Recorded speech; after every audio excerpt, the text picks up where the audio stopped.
Sweet Heat, the perfect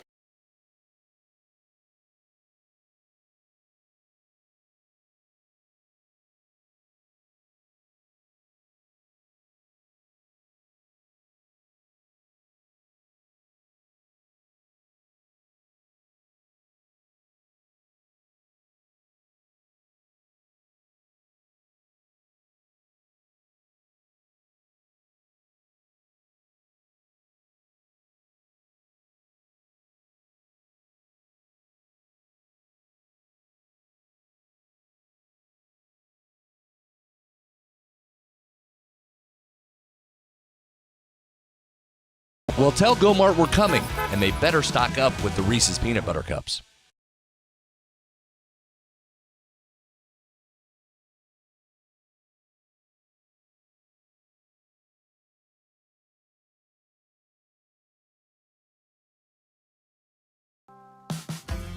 Since 1961, Holcomb & Company Building Contractors, LLC has been serving Clay County and the surrounding areas with the highest quality general and residential contracting. For all of your building and remodeling needs, Holcomb & Company is the place to go. Whatever your needs, we can help you out. Metal roofing, shingles, siding, plumbing, kitchens and baths, drywall, paint, trim, and more. We are licensed and insured. Call Brian or Dusty Holcomb at 304-651-7287 or 304-651-7288. Holcomb & Company Building Contractors, LLC, West Virginia license number 010581. Good luck to all the Clay County athletes.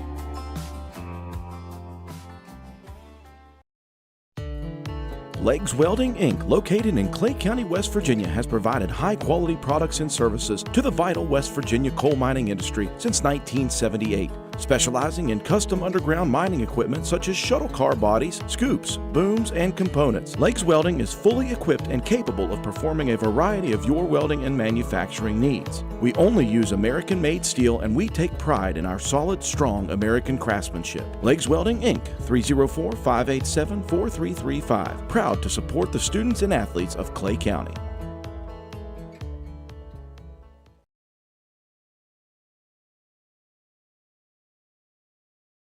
This is Andy from People's Bank. For over 120 years, People's Bank has offered products based on our clients' needs. I'm here to tell you, People's Bank offers loans for just about anything you have a need for. We have loans for ATVs, RVs, UTVs, motorcycles, cars, trucks, travel trailers, home equity lines of credit, unsecured personal loans, and more. Stop by People's Bank or give us a call, and we can tell you all about it. People's Bank, working together, building success. Member FDIC, Equal Housing Lender, NMLS number 617258.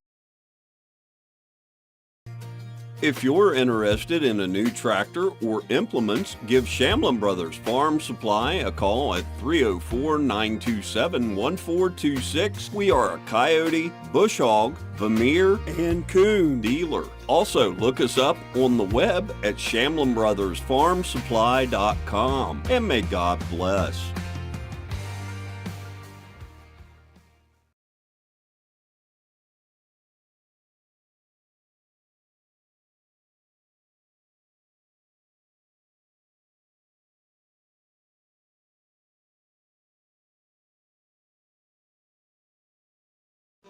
Stump's Funeral Home and Cremation has been in business since 1897. Family owned and operated for 6 generations, offering you and your loved ones services with dignity and respect. With 3 locations to serve your needs in Grantsville, Arnoldsburg, and Stump Maddox Funeral Home in Clendenin. We offer traditional funeral services, cremation, green burial, monuments, new sales and lettering of existing stones, military services, funeral pre-planning, and aftercare grief resources. Let our licensed professionals guide you through the difficult process of honoring and saying goodbye to your loved ones. Stump's Funeral Home and Cremation. We're here live on the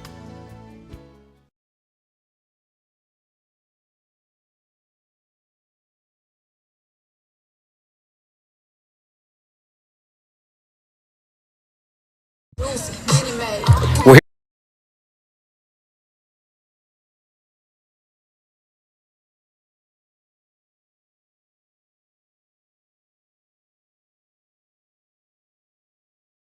It's the saucy summer of barbecue at Tudor's. Tender pulled pork, smothered in 3 delicious new sauces, sweet teriyaki, savory and thick. Carolina Gold, tangy and bold. Honey Sriracha, hot and spicy, topped with our creamy coleslaw. Sweet teriyaki, Carolina Gold, Honey Sriracha. Tudor's Biscuit World's pulled pork barbecue is bursting with flavor. Awesome sauce. Escape the hustle and bustle of this busy life on a 250-acre private gated farm, Walker Creek Farms and Cabins. We have 9 rental cabins, 6 ponds, 6 miles of hiking trails, a playground, paddle boats, and more. Each cabin has plenty of privacy with a hot tub at each cabin, a fire pit, grill, hammock and rocking chairs, and porch swings to relax and take it all in. Animal lovers will enjoy interacting with our small barn animals. We have sheep, goats, horses, and more. You can even collect your own eggs from our chicken coop and have an authentic down-on-the-farm breakfast back at your cabin. Walker Creek Farms and Cabins. You can find us on the web at walkercreekfarms.com and book or on Airbnb. Call 304-286-5200 or 304-421-4392 for any additional information. Clay Family Pharmacy is your hometown pharmacy, serving Clay County and the surrounding areas with prompt, reliable service and a family-friendly atmosphere. We are open to serve you weekly. Our hours are Monday through Friday from 9 a.m. to 6 p.m. and we are open Saturdays from 9 a.m. to 2 p.m. Give us a call at 304-587-2123. Clay Family Pharmacy, proud supporters of all Clay County athletes.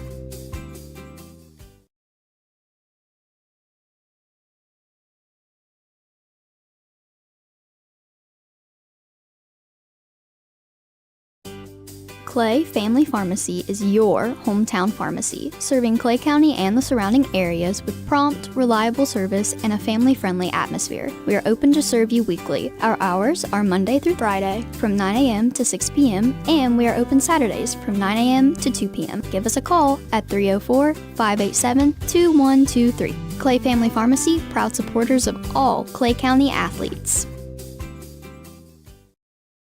Geno's is spicing things up with 2 new specialty pizzas featuring our new hot honey sauce. Our hot honey pizza is topped with red pepper flakes, sliced Italian sausage, jalapenos, and onions. The sweet heat pizza features slices of Italian sausage, green peppers, and onions. Both are drizzled with our signature hot honey sauce. Hot honey, it brings the heat. Sweet heat, the perfect balance of spice and sweet. 2 bold new flavors, available for a limited time at Geno's Pizza and Spaghetti House.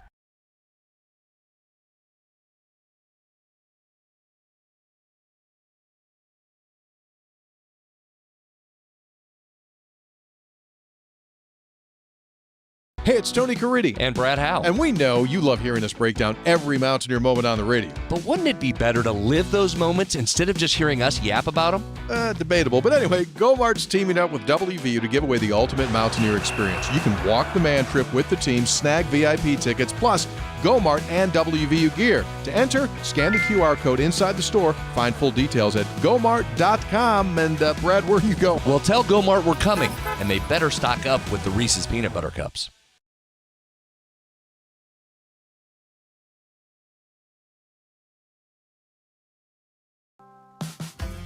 Since 1961, Holcomb & Company Building Contractors, LLC has been serving Clay County and the surrounding areas with the highest quality general and residential contracting. For all of your building and remodeling needs, Holcomb & Company is the place to go. Whatever your needs, we can help you out. Metal roofing, shingles, siding, plumbing, kitchens and baths, drywall, paint, trim, and more. We are licensed and insured. Call Brian or Dusty Holcomb at 304-651-7287 or 304-651-7288. Holcomb & Company Building Contractors, LLC, West Virginia license number 010581. Good luck to all the Clay County athletes.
Legs Welding, Inc., located in Clay County, West Virginia, has provided high-quality products and services to the vital West Virginia coal mining industry since 1978. Specializing in custom underground mining equipment such as shuttle car bodies, scoops, booms, and components. Legs Welding is fully equipped and capable of performing a variety of your welding and manufacturing needs. We only use American-made steel, and we take pride in our solid, strong American craftsmanship. Legs Welding, Inc., 304-587-4335. Proud to support the students and athletes of Clay County.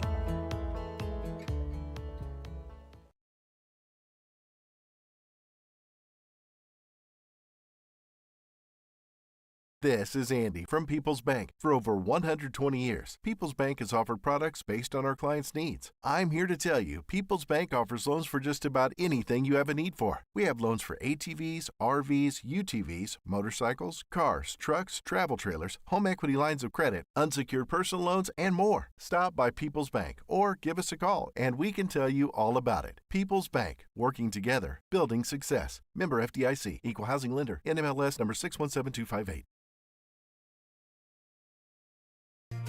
If you're interested in a new tractor or implements, give Shamlin Brothers Farm Supply a call at 304-927-1426. We are a coyote, bush hog, Vermeer, and coon dealer. Also, look us up on the web at ShamlinBrothersFarmSupply.com. And may God bless.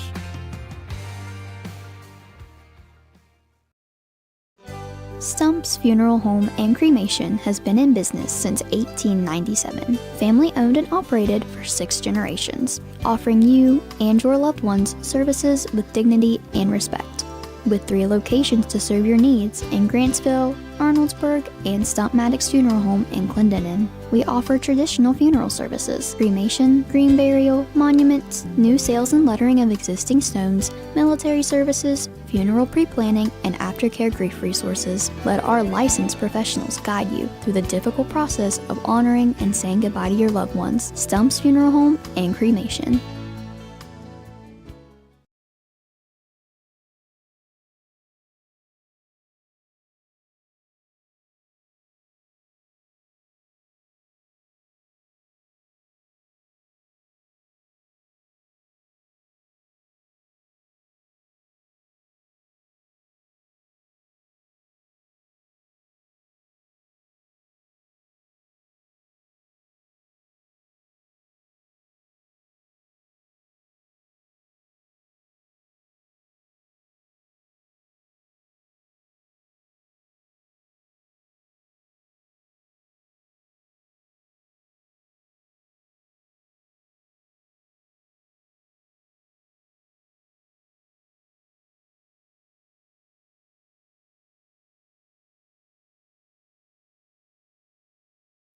It's the saucy summer of barbecue at Tudor's.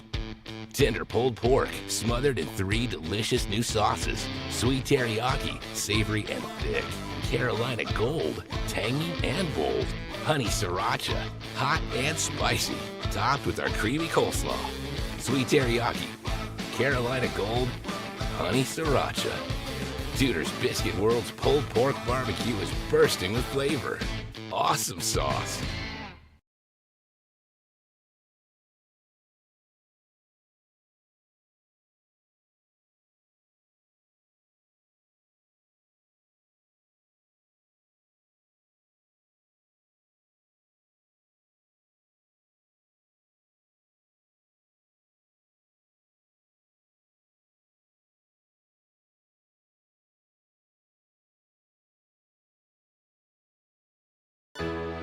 Escape the hustle and bustle of this busy life on a 250-acre private gated farm, Walker Creek Farms and Cabins. We have 9 rental cabins, 6 ponds, 6 miles of hiking trails, a playground, paddle boats, and more. Each cabin has plenty of privacy with a hot tub at each cabin, a fire pit, grill, hammock and rocking chairs, and porch swings to relax and take it all in.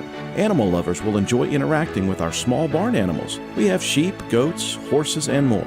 You can even collect your own eggs from our chicken coop and have an authentic down-on-the-farm breakfast back at your cabin. Walker Creek Farms and Cabins. You can find us on the web at walkercreekfarms.com and book or on Airbnb. Call 304-286-5200 or 304-421-4392 for any additional information.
Clay Family Pharmacy is your hometown pharmacy, serving Clay County and the surrounding areas with prompt, reliable service and a family-friendly atmosphere. We are open to serve you weekly. Our hours are Monday through Friday from 9 a.m. to 6 p.m. and we are open Saturdays from 9 a.m. to 2 p.m. Give us a call at 304-587-2123. Clay Family Pharmacy, proud supporters of all Clay County athletes.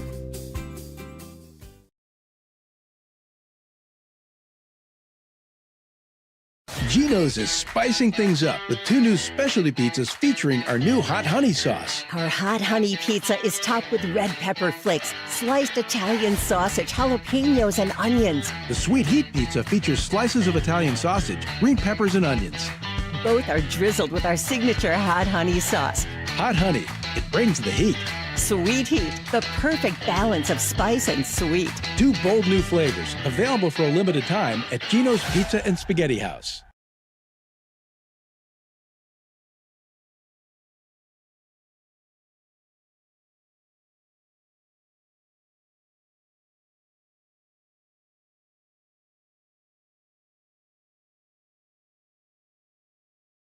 Hey, it's Tony Caridi. And Brad Howe. And we know you love hearing us break down every Mountaineer moment on the radio. But wouldn't it be better to live those moments instead of just hearing us yap about them?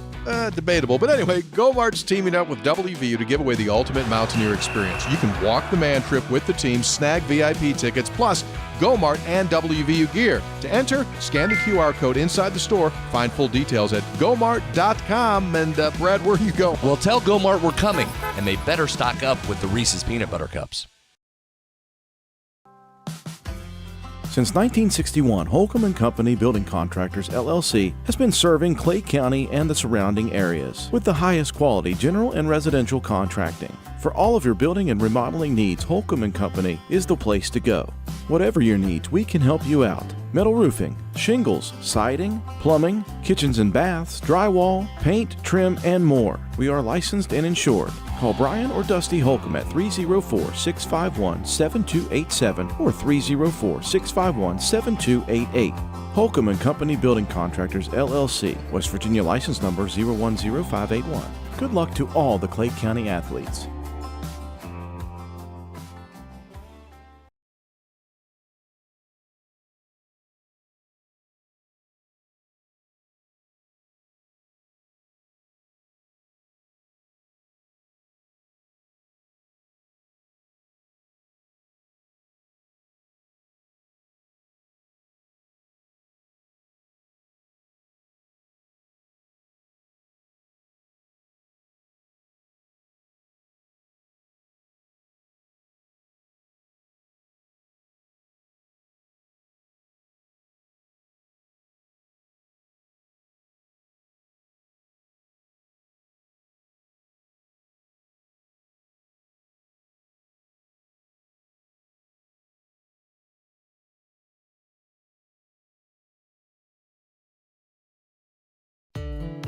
Legs Welding, Inc., located in Clay County, West Virginia, has provided high-quality products and services to the vital West Virginia coal mining industry since 1978. Specializing in custom underground mining equipment such as shuttle car bodies, scoops, booms, and components. Legs Welding is fully equipped and capable of performing a variety of your welding and manufacturing needs. We only use American-made steel, and we take pride in our solid, strong American craftsmanship. Legs Welding, Inc., 304-587-4335. Proud to support the students and athletes of Clay County.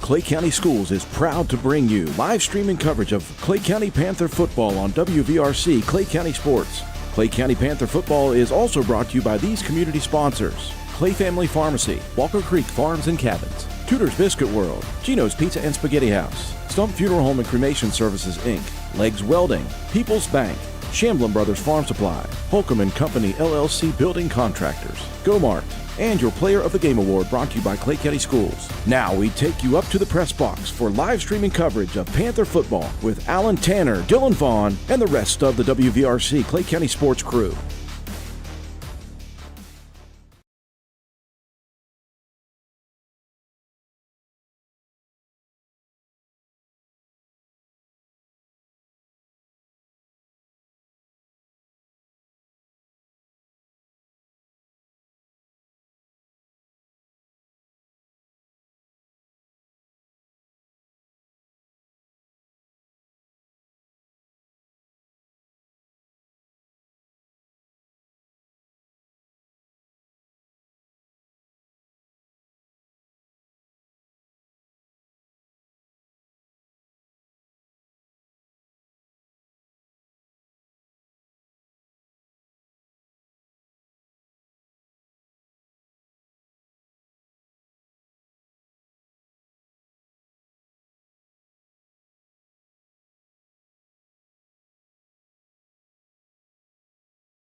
Escape the hustle and bustle of this busy life on a 250-acre private gated farm, Walker Creek Farms and Cabins. We have 9 rental cabins, 6 ponds, 6 miles of hiking trails, a playground, paddle boats, and more. Each cabin has plenty of privacy with a hot tub at each cabin, a fire pit, grill, hammock and rocking chairs, and porch swings to relax and take it all in. Animal lovers will enjoy interacting with our small barn animals. We have sheep, goats, horses, and more. You can even collect your own eggs from our chicken coop and have an authentic down-on-the-farm breakfast back at your cabin. Walker Creek Farms and Cabins. You can find us on the web at walkercreekfarms.com and book or on Airbnb. Call 304-286-5200 or 304-421-4392 for any additional information. Hey, it's Tony Caridi and Brad Howell. And we know you love hearing us break down every mountaineer moment on the radio. But wouldn't it be better to live those moments instead of just hearing us yap about them? Debatable. But anyway, GoMart's teaming up with WVU to give away the ultimate mountaineer experience. You can walk the man trip with the team, snag VIP tickets, plus GoMart and WVU gear. To enter, scan the QR code inside the store, find full details at gomart.com. And Brad, where can you go? Well, tell GoMart we're coming, and they better stock up with the Reese's Peanut Butter Cups. Since 1961, Holcomb & Company Building Contractors, LLC, has been serving Clay County and the surrounding areas with the highest quality general and residential contracting. For all of your building and remodeling needs, Holcomb & Company is the place to go. Whatever your needs, we can help you out. Metal roofing, shingles, siding, plumbing, kitchens and baths, drywall, paint, trim, and more. We are licensed and insured. Call Brian or Dusty Holcomb at 304-651-7287 or 304-651-7288. Holcomb & Company Building Contractors, LLC, West Virginia license number 010581. Good luck to all the Clay County athletes. If you're interested in a new tractor or implements, give Shamlin Brothers Farm Supply a call at 304-927-1426. We are a Coyote, Bush Hog, Vermeer, and Coon dealer. Also, look us up on the web at ShamlinBrothersFarmSupply.com. And may God bless.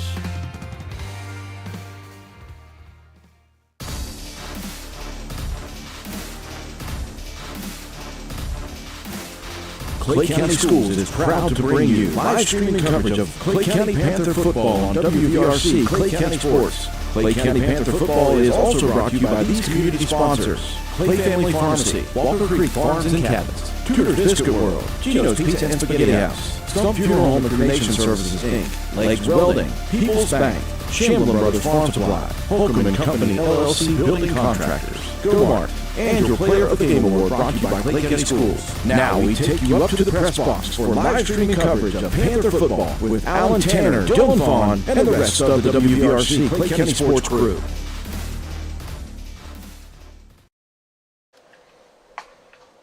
Good evening, everybody. Welcome in. You're watching live from Bradley Field as the Panthers are set to take on the South Harrison Hawks in what is a ranked matchup between two teams in the top 16. We're excited to have you here. Thanks for joining in. I'm Alan Tanner alongside my buddy Dylan Vaughn, who's back in the booth this evening. Dill, good to have you back. What a game we have tonight. Glad to be back, my friend.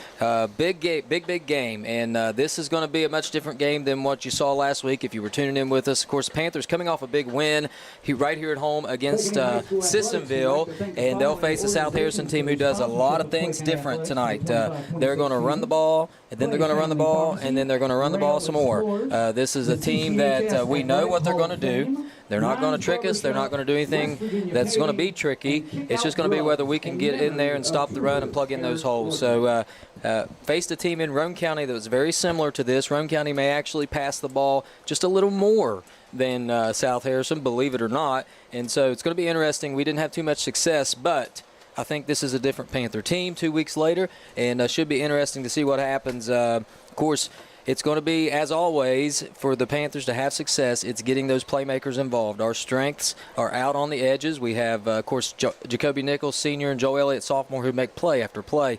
You got Brody Scarborough in the backfield. You got Cohen Ramsey in the slot, Landon Delward in the slot. Tons of guys on the outside. It's can we get protection and get enough time to get them the ball and let them guys make plays in space, which will be key tonight.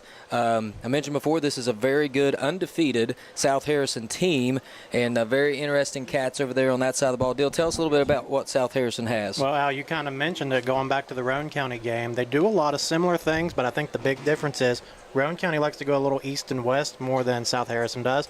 South Harrison's going to line up with 2 running backs in the backfield every play and the quarterback, so they really have 3 running threats, and they're just going to pound the ball up the middle, A gap, B gap.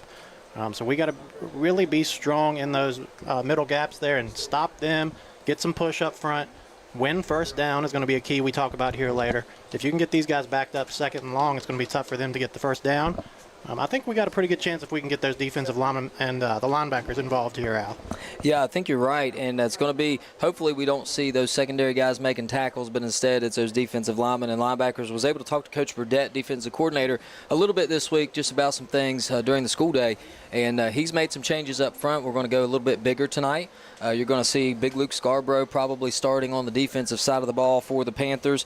So we got a bigger defensive line in there, and that's also going to give a chance for those more athletic offensive linemen to get a breather here and there, and hopefully they can move some people around on the outside and give Cooper enough time to get rid of that ball. So should be a really, really fun game to watch, and we're excited to be here tonight. I know that last week South Harrison defeated Polka in what was a very, very close game, and probably a similar style. Polka likes to throw the ball and get out and get in space. And, of course, so it was a back-and-forth game. I think South Harrison ended up winning that game by maybe a touchdown or something. So I'm interested to see what happens here. Of course, this game right here on Bradley Field, we had a good showing. Got a good crowd here tonight.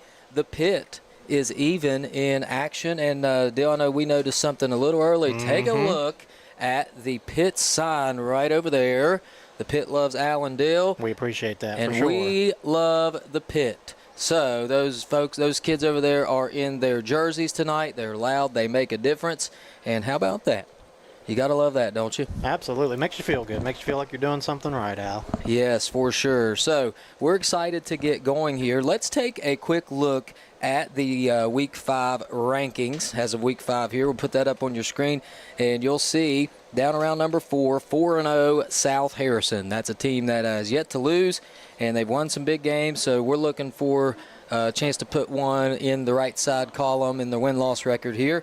And then you'll see down at the bottom, 16, Clay County at 2-2.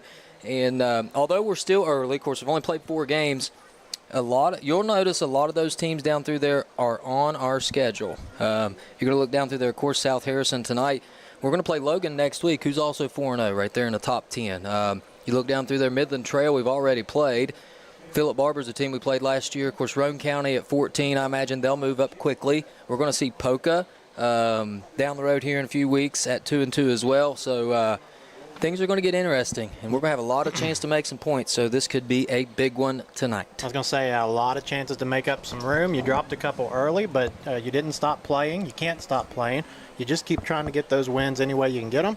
If we can beat Polka, we can beat Logan. If we can win this one tonight, we stand pretty well in the standings here in a couple weeks. Yeah, for sure, and you're never out of it. I know we've had some years where it felt like you lose one.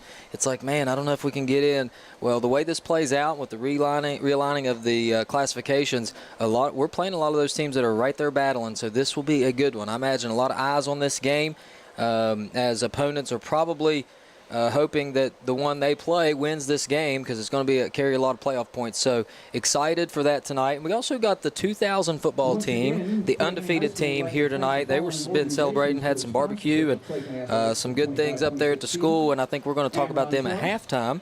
So good to see that tonight. And overall, man, just feels like football. It's getting a little darker, a little earlier. The weather's cooling down. Just feels like a big football matchup, what you expect for high school football. So, man, I am excited. Can't believe it's week 5? Week 5 already, yeah. This marks the halfway point. Yep. Feels like it's still early, doesn't it? It sure does. I'm telling you what. It'll be over before we know it. We got to get some wins here. Yes, indeedy we do. Let's talk a little bit about what the Panthers are going to have to do tonight. And I want to talk offense first still, if you don't mind. Absolutely. I always try to pick out 3 things that we're going to need to do tonight. And sometimes it seems repetitive and seems like the same things, because I think the same things, doing the right things the same way, gets you a lot of wins.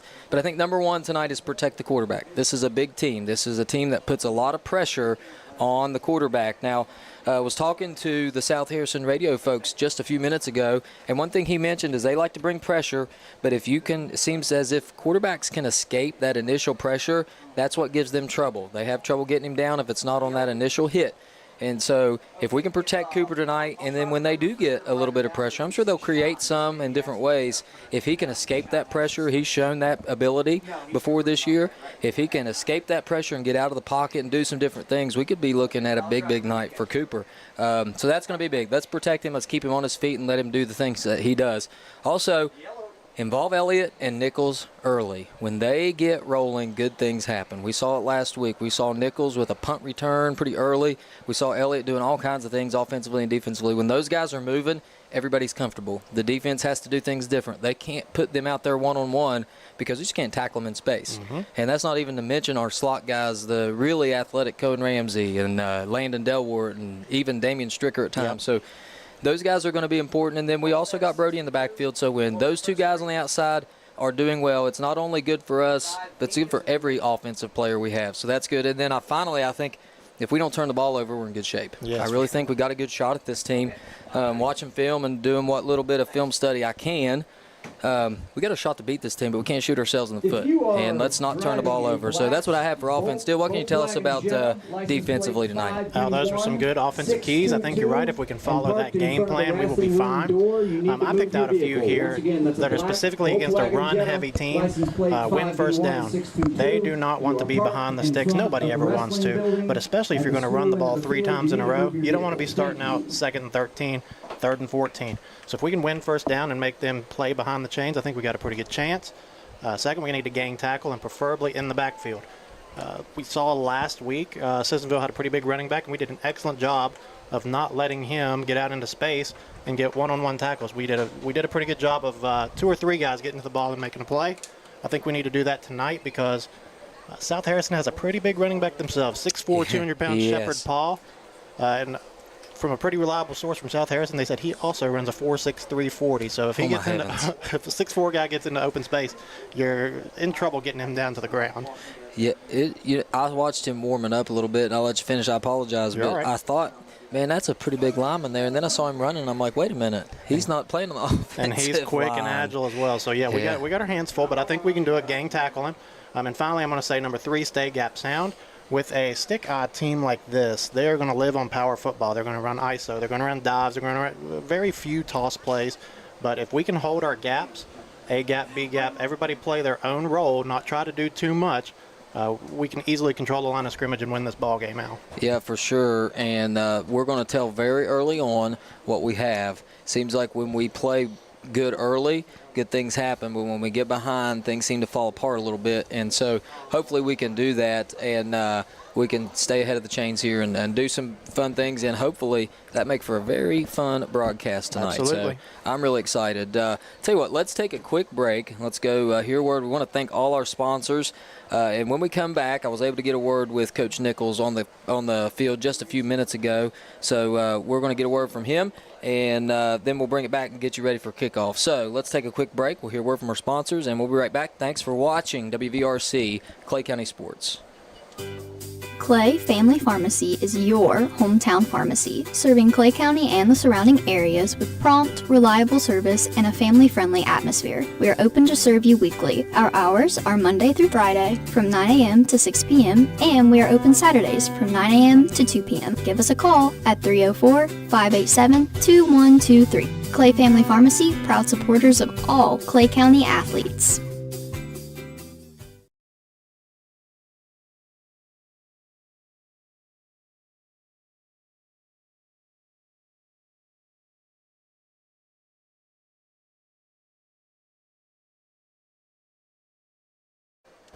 We're back, and you're looking at the band as they line that beautiful green turf and that blue and gold lettering in the field. And here they come, folks. You'll probably hear PA announcer Jeffrey Proclus as he tells us, here they come. Panthers donned out in the all gold look tonight. That was a senior choice. Nice. The seniors wanted to wear the gold tonight, and of course they're carrying the honorary Panther flag, blue and gold, the Team Katy flag. Shout out to Katie Price out there. I believe she's here tonight. The American flag, and man, they are ready to go. And you'll notice our cheerleaders as well are donning the gold jerseys too. So things are getting exciting. We're almost ready to go. As I mentioned before, I got a word with Coach Nichols prior to the start of the game, and we're going to hear what he has to say. Let's go to him now in our interview with Coach Jason Nichols, head coach of the Panthers. We're here live on the field pregame with Coach Nichols. Coach, thanks for having us. Got to ask, we're playing a South Harrison team tonight that will run the ball, likes to run it just about every play. Last time we played a team that has this similar offense, we struggled against Roane County, of course. So what's the plan tonight, and what's the plan to get off the field? Well, you got to have stops on first down. First down's a big down for us. You got to create second and long and third and long situations. Get them in punting situations. Field position obviously is a big deal. Make them try to drive the length of the field so that it extends the amount of plays that they have to score. And then, obviously you got to tackle. So those are the big deals for that. I know last week, of course, it was a really big game offensively for just about everybody, but our big playmakers on the outside we talk about a lot, Joe Elliott and Jacoby Nichols, had really big games. Is there any, added urgency to get them involved early, and what's kind of the plan there? Well, obviously, when you have players the caliber of Joel and Jacoby and Cohen and Brody and Dale Ward and all the others, you want to get the ball in their hands the best you can, but what we do offensively is we take what's open, what's there, we count the box, if that's what's open, that's what we'll take. If that's not what's open, we'll go somewhere because we believe that we have multiple guys that can lead us. This is a pretty big matchup. I'm sure there'll be eyes on this game all over the state as, of course, South Harrison undefeated, ranked, I believe, number 4 in Class AA right now, and we come in at 16. So both these teams, as it stands now, are playoff teams. Does that make any added pressure, or is this just business as usual for the Panthers? Well, I believe it's probably business as usual. We know what South Harrison does. It's not tricky. It's all about stopping them.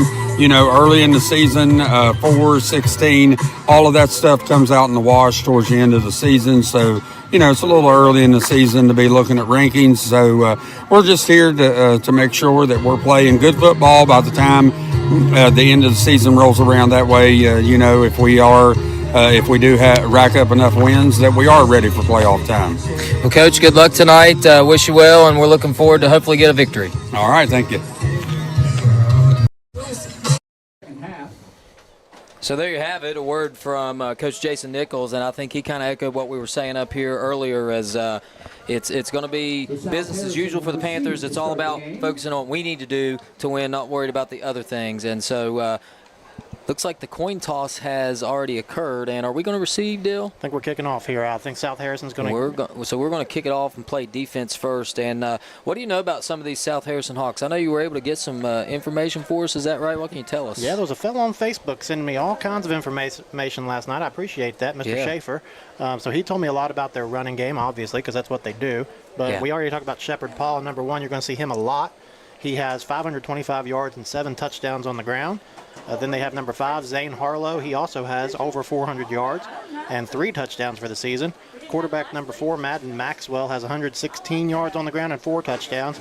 And the guy who stepped in for Paul last week and had a huge game was number 12, Xavier Tustin, 358 yards and 5 touchdowns on the season. So they have a lot of playmakers in the backfield, Al. We're going to have to, like I said, gang tackle and get them to the ground. We're going to find out very early on just what this Panther defense is made of and if they're ready for the challenge. You see the Hawks are taking the field now as their kickoff receive team will get ready to receive the kickoff. It's going to be, as you mentioned, Paul and Tustin, number 1 and 14, will be back for the Hawks as the Panthers break the huddle. Looks like a little pregame prayer there, and we are set to go as Jackson Brown will do the kicking as usual for the Panthers, and we have a ranked matchup, so should be exciting. Now, Dill, before we come out on the field, your trivia question for tonight. Yes, I got absolutely. 2 of them, actually. Number 1, fans listening, how many shutouts did the Panthers record in the year 2000? How many shutouts? How many games did the opponent score 0 points in the year 2000 out of that 10-game season? That is how many shutouts were there? And then number 2, who was the leading receiver on that football team? Good question. We talked about the leading rusher already earlier this year, and Josh Salyers. Who was the leading receiver on that team? They had a lot of good ones. Yes. And then how many shutouts did they record in that season? So we'll have that for you at halftime. Put your best guess in. Let me know what you think. And I believe we're ready to go. Yes, we are. It's going to be Brown. Of course, the Panthers again donned in all gold, that beautiful gold look. And back deep is Paul and Tustin for the Hawks. And we're set to go. Ball will be kicked away from the 40. It's a good kick. Deep, going to be caught by Paul inside the 10. And he's taking off. He's across the 20, 25, 30, 35, 40. Still on his feet all the way down to the 45-yard line. A good return by... That is Shepard Paul, the junior, 6'4", 200 pounds, and he can run. So good starting field position for the Hawks as the defense will come out onto the field for the Panthers. It's going to be Jaden Morris, Jamie Gross. Notice something, Deal, that you're going to see Nick Williams, the smaller, quicker guy, right at nose tackle, lined up right on the center. Also on that right side, you're going to see Luke Scarborough, and that is Adam Canfield or Christian Bryant there on the right end. The linebackers are, of course, Coleman and Scarborough. And then you got Nichols and Elliott on the outside. And you got Ramsey and Delworth, the safety. Immediately, it's a handoff, and we got flags on the play to start. And I believe this is going to be on the Hawks. Is that right? I believe so, because it didn't let the play run through. Just make sure here. Should be a false start of some kind. Yeah, they're moving back. And, yep. Nope. No, encroachment on the defense. That's a shock. It'll move them up 5. Not the way we wanted to start, but it's going to be 2nd down and 5 as the Hawks will run their first play on the in Panther territory here. 1st down and 5. Al, that's easy to do as a defensive lineman. You know they're coming right at you. You try to get a good jump, and you just jump a little early. So let's see if we can fix that issue early on. Yeah, Williams again lined up at over the center, and immediately gets into the backfield and makes a play. Nice play. Nick Williams with the swim move. And I knew he was going to be somewhat of a factor. Didn't know how much because he's not a real heavy player, a more athletic linebacker type player, but we'll try to get a replay on that here in a minute. Nick just did a nice swim move, and he immediately made the tackle. Nice play there by Williams, and it's 2nd down and 4, gain of a yard. Man, you'd have loved to not have that encroachment penalty early. It would be 2nd and 11 instead of 2nd and 4. It's a stick-eye formation again for the Hawks, and they'll hand it up to the fullback, Paul, and he's got room to run. Immediately gets a 1st down all the way to the 38-yard line. And, again, we got to stay can't let pre-snap penalties hurt us, and those are the things that drive a coach crazy. Yes, that was Nick Williams on the tackle about 7 yards downfield, so he started as the nose tackle and made the tackle 7 or 8 yards downfield. Don't want your nose tackle doing that, but he's not the biggest guy in the world, so he'll have to see if he can get in the backfield here. Shepard Paul's a big cat, Al. Yeah, for sure. And, again, same formation, stick guy. This time it goes to Paul, nice play. And he's hit hard immediately. That was Jaden Morris in on the stop along with Jamie Gross. So those two guys making plays there. When they hand it to that tailback, looks like we are okay there if we can stop the up back from getting it. That's that Maryland eye, of course, made famous by Maryland as they run 3 backs in the backfield. And no secret, you follow that first guy that's in the backfield. He's nearly touching the backside of the quarterback there. Follow him. That's where that ball's going. And double tight formation.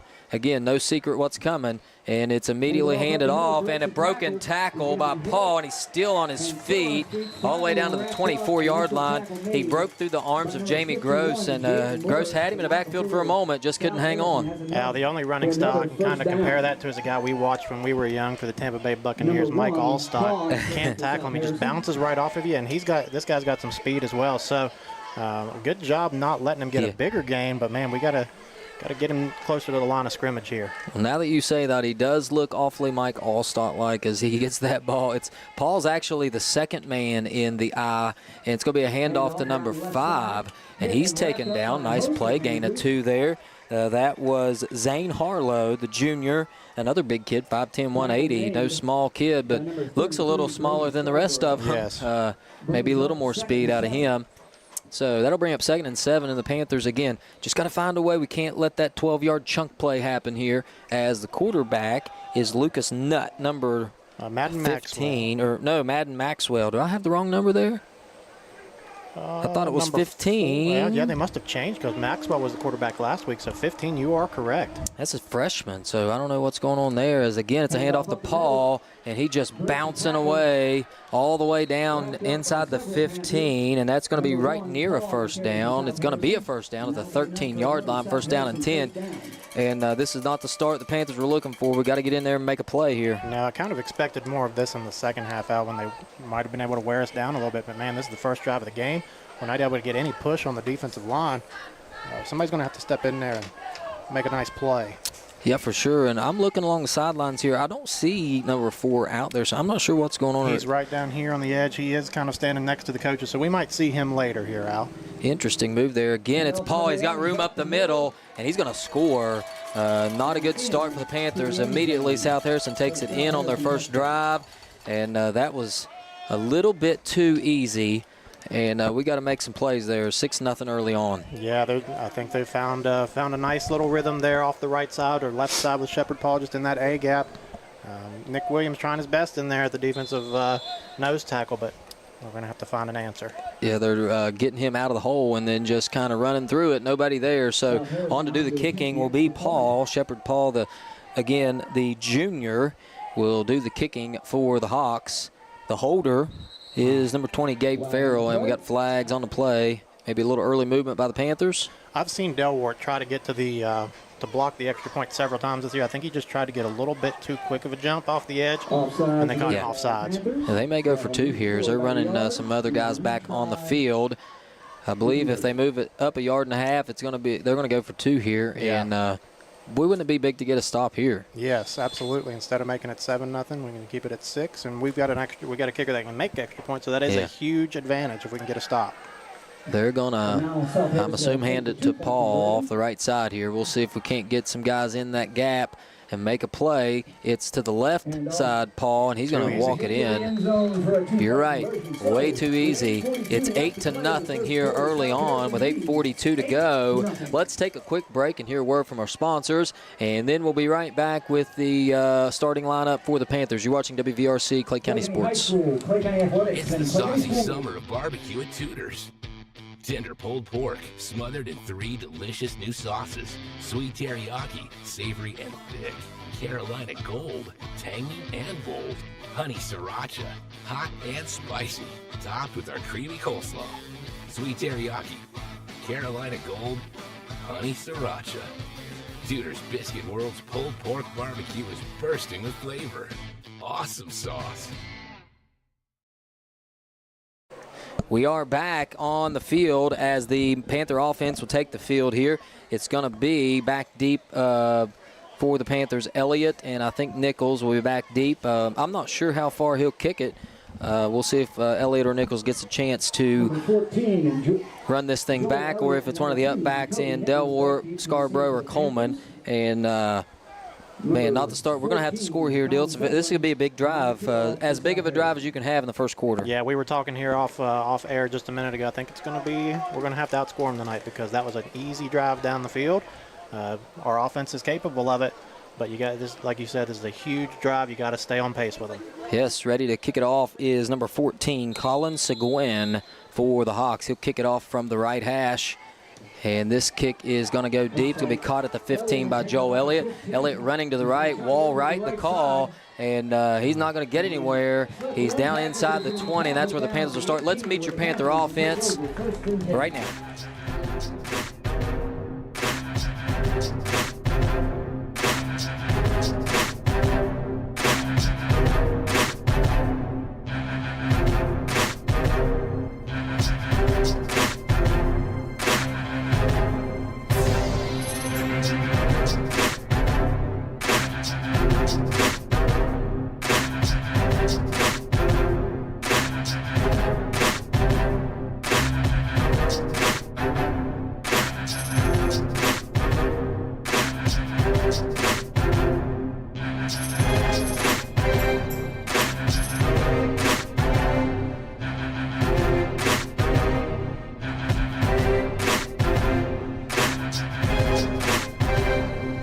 And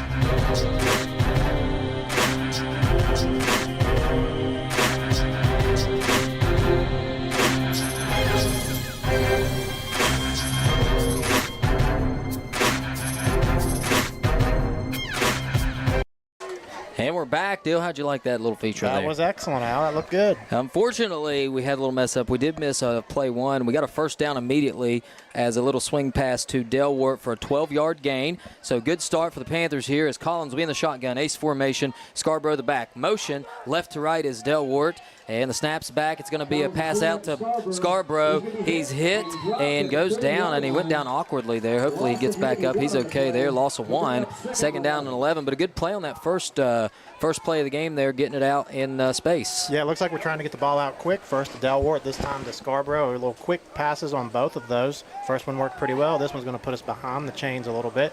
But I like the ideas. The Hawks are in a 4-3 here. We were in ace formation here. We got 2 receivers left, 2 receivers right. Scarborough the back, flank to Collins is left. Collins takes the snap. He's looking to throw. He's going to throw the out route. Oh, that one come out a little bit funny. Nearly picked off. It was undercut by number 20, Gabe Farrell, and that was trouble. Good thing that he dropped that one. Yeah, tips and overthrows. We say it every single week. There's a tip ball. Could have turned into a pick six very easily. Thank goodness it dropped to the ground. Third down and long here. I think we're going to have to put it into the air. You can hear South Harrison calling for a screen here, making sure their defensive guys are ready to watch for Scarborough on a screen now.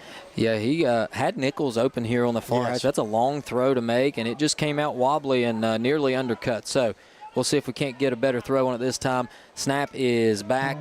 It's going to be Collins. He's got plenty of time. Now he's going to run. Nice run there, and he gets a leg whip, I believe. Leg whip, and that's going to be – he made enough that I think we would go for this, but we may have a first down on a penalty. Now, I could be wrong, but it did look like Zane Harlow got his leg to trip him up there, and I believe that's against the rules. Yeah, he looked like he kind of stuck that leg out there, and let's see if we can get it on the replay here. I don't know if it's going to catch it or not. Nope, we missed it, but we'll see the call as we're still waiting. They're discussing it. That's usually not a good thing, Dale.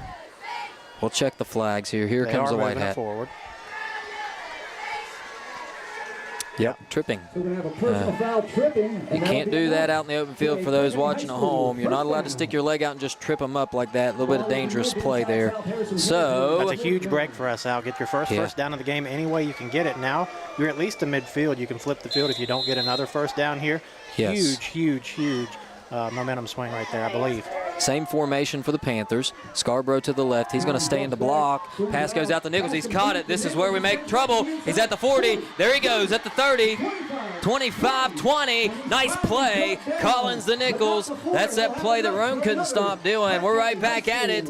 Collins to Nichols. Yeah, you're going to see it here. Just a nice quick out route, it looked like, for Nichols, and he was able to make a guy miss and ramble down the sideline for a huge play. And that's going to set us up very nicely. Where? Inside of the 25, maybe inside the 20? Right at the 20-yard line, so about a 51-yard pass there on the play, as that one was from midfield to right at the 20-yard line. It's going to be same formation. Collins in the shotgun. He's going to drop back to throw. He's got a man over the middle, just overthrew him, and knocked the official down. Oh, boy. That was a little bit of a cheap shot there as Delwart came across the middle. He won't like that one. Let's see it again here. It looked like maybe we had a couple of guys open on a couple of slant routes. I'm more interested in seeing the official fall into the ground. Yeah, he got hit hard right there at the end, and I hope he's okay. Looked like he got up pretty quick. Inadvertent. Going for the ball, and the official's part of the field. Yeah, he made a play there for sure. Need him at linebacker. Absolutely. He can get in there and tackle Shepard Paul. All right, Collins will take the snap. It's trips to the right. He's looking. Now he escapes. This is where they have trouble. He's at the 20, makes one man miss. Now he's wrangled down around the neck at about the 17-yard line. It's going to be a nice gain of about 4.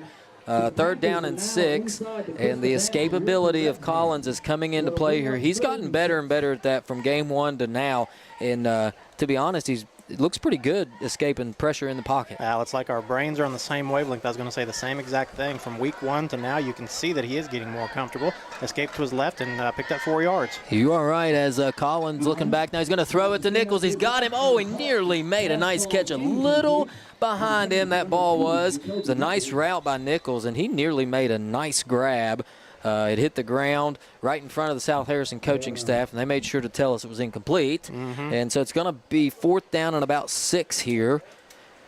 I think we're going to go for this. This is in field goal range for Brown probably, but I think right call here is keep the offense out on the field. We've had some guys running open, so we'll see if we can't make something happen here. We got trips to the right, single receiver Nichols to the left. He's in single coverage as Cooper Collins. Oh, some early movement. Nice play there. Some early movement, and that's going to put it really close to a first down. We need to the 17 for a first down. I think we're going to be 1 yard short here. It's going to be pretty close, Al. Man. It'll be against the South Harrison. You like that we were able to do that and not jump early, as that defense, they know they can create some pressure, and they're antsy to get back there. That'll slow them down a little bit. Gives us a chance to maybe see if Scarborough can't bust one up through the middle and at least get a yard here. You would hope he could. Yeah, we'll see what the call is going to be. It's same formation, trips right. Nichols, the single receiver to the left. Scarborough, the back in the backfield. It's going to be a pass play. Collins looking. Now he'll scramble. He's got the first down and more. Gets down, protects himself inside the 10. First down and goal, Clay County Panthers. Wow, that's that escapability you were talking about. It's not a huge game, but it's enough to get the first down and give us about 4 more cracks at the end zone here. Give your playmakers a chance. Yes, you saw Noah Collins, Cooper's older brother, get pretty good at this by the time he's a senior. You got to love watching Cooper be able to escape that pressure and make things happen. Just another thing for the defense to have to account for. Yep, 5 games in, like we said, he's getting much more comfortable in this offense. Ace formation, motion going right to left. It's Nichols. He'll get the handoff. He may score here, Dale. Nichols inside the 5, reaches for the end zone. He's down at the 1 yard line. Nice play call there. Again, getting your playmakers in space. And you're going to see it right here. Nichols nearly reached out for the touchdown, just short of the end zone. Now that reminds me of the Titans and the Rams in the Super Bowl quite a while ago. 1 yard short, reaching for it, but I think he was down just a bit short, knee touch right as he was extending that ball across. You are exactly right. I hadn't thought of that. That did look like a little Kevin Dyson. Kevin Dyson reaching for the end zone. What a heartbreaker for a Titans fan. Absolutely, it was. It's going to be second and goal from the 1. You're going to see Coleman, Blake Coleman, check in on that left wing back as Collins will take the snap. It's a pitch out to Scarborough. Scarborough pounds it in. Touchdown, Brody Scarborough. York Panthers are on the board. You love to see it, Al. Get him the ball. We didn't try to pound it up the middle. We got him out in space, let him make one cut back to the right, and he got into the end zone. Keep on pace with these guys. Now see what your defense can do when they get out there. But I think we're going to go for, looks like we're going to go for 2. We're going to kick the extra point here. Well, we got the offense out on the field here as we're going to go for 2 here. You like what the offense is doing early, and hopefully we can sustain this, because if we can, that's going to build confidence on the defensive side of the ball. It's going to be motion left to right for Nichols. Snaps back, Collins rolling to his right. Looking, and he's going to go down. Just nowhere to go there that time as he had guys in his face. There were some guys open there in the end zone, but he just couldn't see him as he had guys in his face.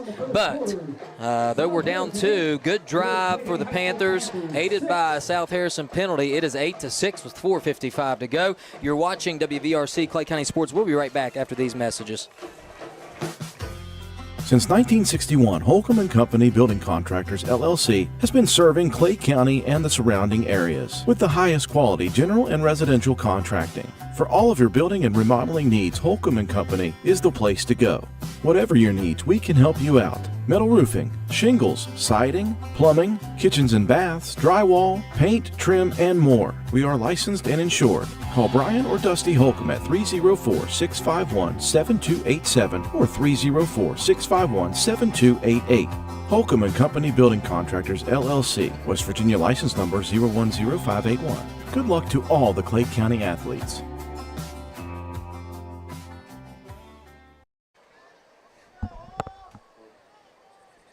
We're back as the Panthers are set to kick it off. There is 4:55 to go in the first quarter. Panthers trailing 8-6 after a good opening drive by both teams. So both teams have kind of showed their strengths. Both teams have been able to score. It's going to be a game now of who can make the adjustments to win this ball game, as Brown's kick is high and it is deep. It's caught. Oh, two players there. It's going to be Tustin, catches it at the 5, looking for somewhere to go, and he's taken down at the 25-yard line. Good coverage by the Panther kickoff team, and the defense will step back out on the field, as you'll see Aiden Brouillard checking in now for the Panthers. Brouillard, a junior, a big player who can stop that run. So we'll see what he has in store as the defense looks for a stop. We talked about it a little bit in pregame. Some of our bigger playmakers on defense are our defensive backs. Joel Elliott, Jacoby Nichols, Landon Delwart. They're going to have to come down in there and try to help out a little bit as well in a little different way than making interceptions, maybe getting in there around their ankles and holding them up for the big guys to strip the ball out. I believe you're right here, as you're going to see those corners kind of come in tight with the two tight ends. It's a handoff again, a nice play. That was Cohen Ramsey coming in. You mentioned it, from his safety position, tripping him up. That was Zane Harlow, the junior, on the carry. 3-yard gain, and there you go. You say it, it happens. Those guys from the secondary come in, help out. They're hard to block. Those quicker guys are hard to block if they can get in there and get those guys to the ground. And again, you're going to see, I want to talk about one more time, Nick Williams, number 3. He's going to be a factor in there, as he's a quick kid and he's not afraid of contact. Maryland I for the Hawks. It's a handoff again, and nice play. Aiden Brouillard, the guy just checked in and makes a play along with Christian Bryant. Who else is getting up there? Jaden Morris. Jamie Gross in there with a big Gross, hit. all those guys. You see, when you're naming the 4 guys on the defensive line, that is what you like to see. Second down play was for no gain. And I believe it's going to be third down and about 6 or 7. We talked about it earlier. You want to win first down. We won first down, held them to 3. We won second down. Let's see if we can't, on third and long, get off the field here. It's, again, same formation for the Hawks. They'll hand it off one more time. No, they're going to throw it, and it's leaking out. Shepard, Paul, picked off. Nice play. Cohen Ramsey, interception, Panther football. That is a huge play. That ball hung up in the air a little bit longer than South Harrison wanted it to. Cohen was able to catch up the ball, make a great play on the ball, and it's going to be our ball right around midfield here, Al.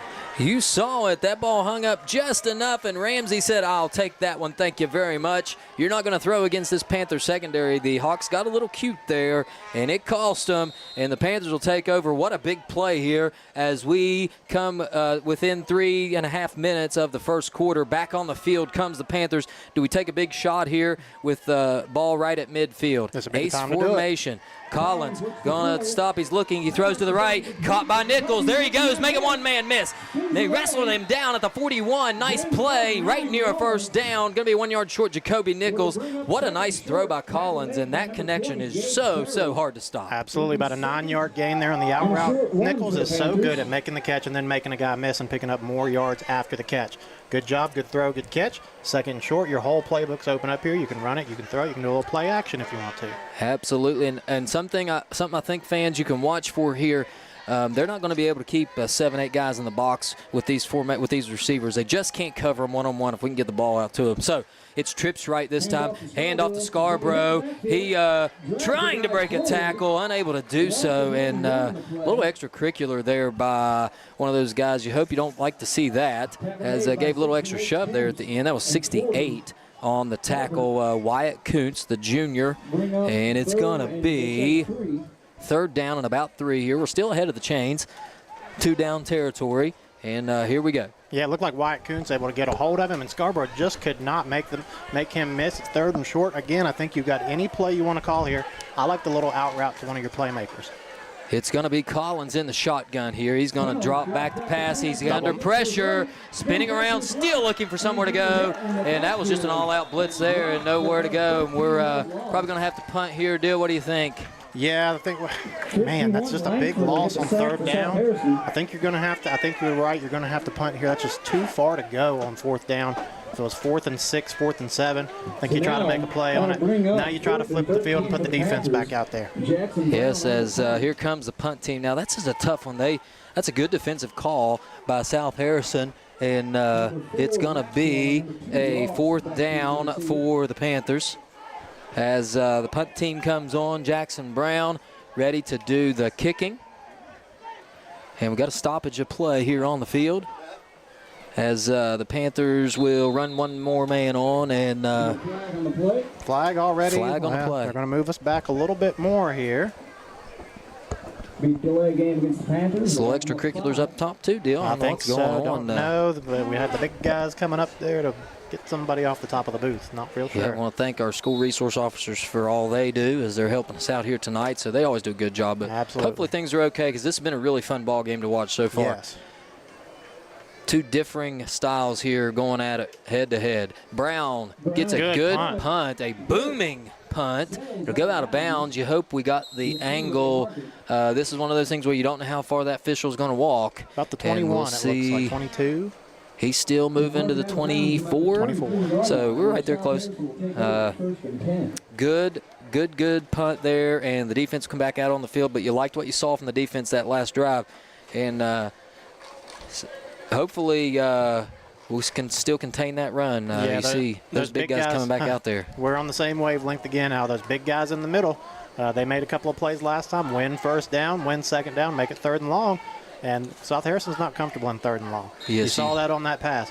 Do it again here and try to make them make another play through the air. When you're not used to throwing that ball out there like the South Harrison Hawks, and then you see the quarterback change now again as Maxwell comes back in. It's going to be a handoff to the right side up to the 29-yard line. Good stop there. Gain of 4. Delward on the tackle, and we got a stoppage here. On the tackle. As we're under a minute to go in the first quarter, and looks like we've got a change. It was number 5.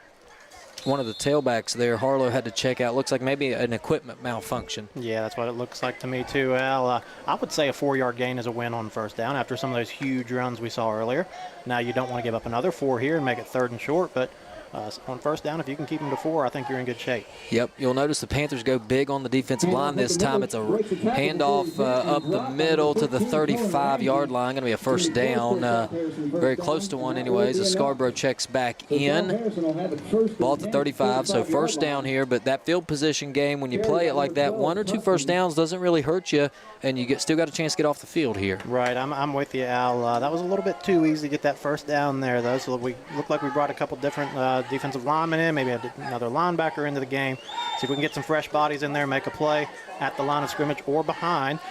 58, is that Brouillard? And that's 73, Brouillard. James Gross. Those big guys going to have to make a stop here. The I formation, and Williams gets in the backfield. Just can't get into the ground as they're ripping at that ball. A 9-yard gain, and we'll see that replay there for a moment. Nick Williams got right where we needed him to, just couldn't get him down. And keep your eyes, we replay this. The on the left side of that line there, the smaller Nick Williams swim move and was right there, just couldn't get him down. So that's something. I know Nick well from having him in class, and he is not going to take lightly to not being able to get that guy down, and I think he'll make adjustments. Don't be surprised, as that is the end of the first quarter. Boy, what an exciting first quarter of play. The Hawks lead the Panthers 8-6. We'll switch ends of the field as the Hawks will continue their drive. It's 1st down. Let's take a quick break. Thanks everyone for watching WVRC Clay County Sports. We'll be right back. At Clay County High School, we prepare students for every path: college, careers, athletics, and service to our country. For those pursuing higher education, our robust academics and supportive teachers ensure students are ready for the next level. Our athletic programs not only build teamwork and discipline, they open doors to college scholarships, giving students the chance to compete at the next level.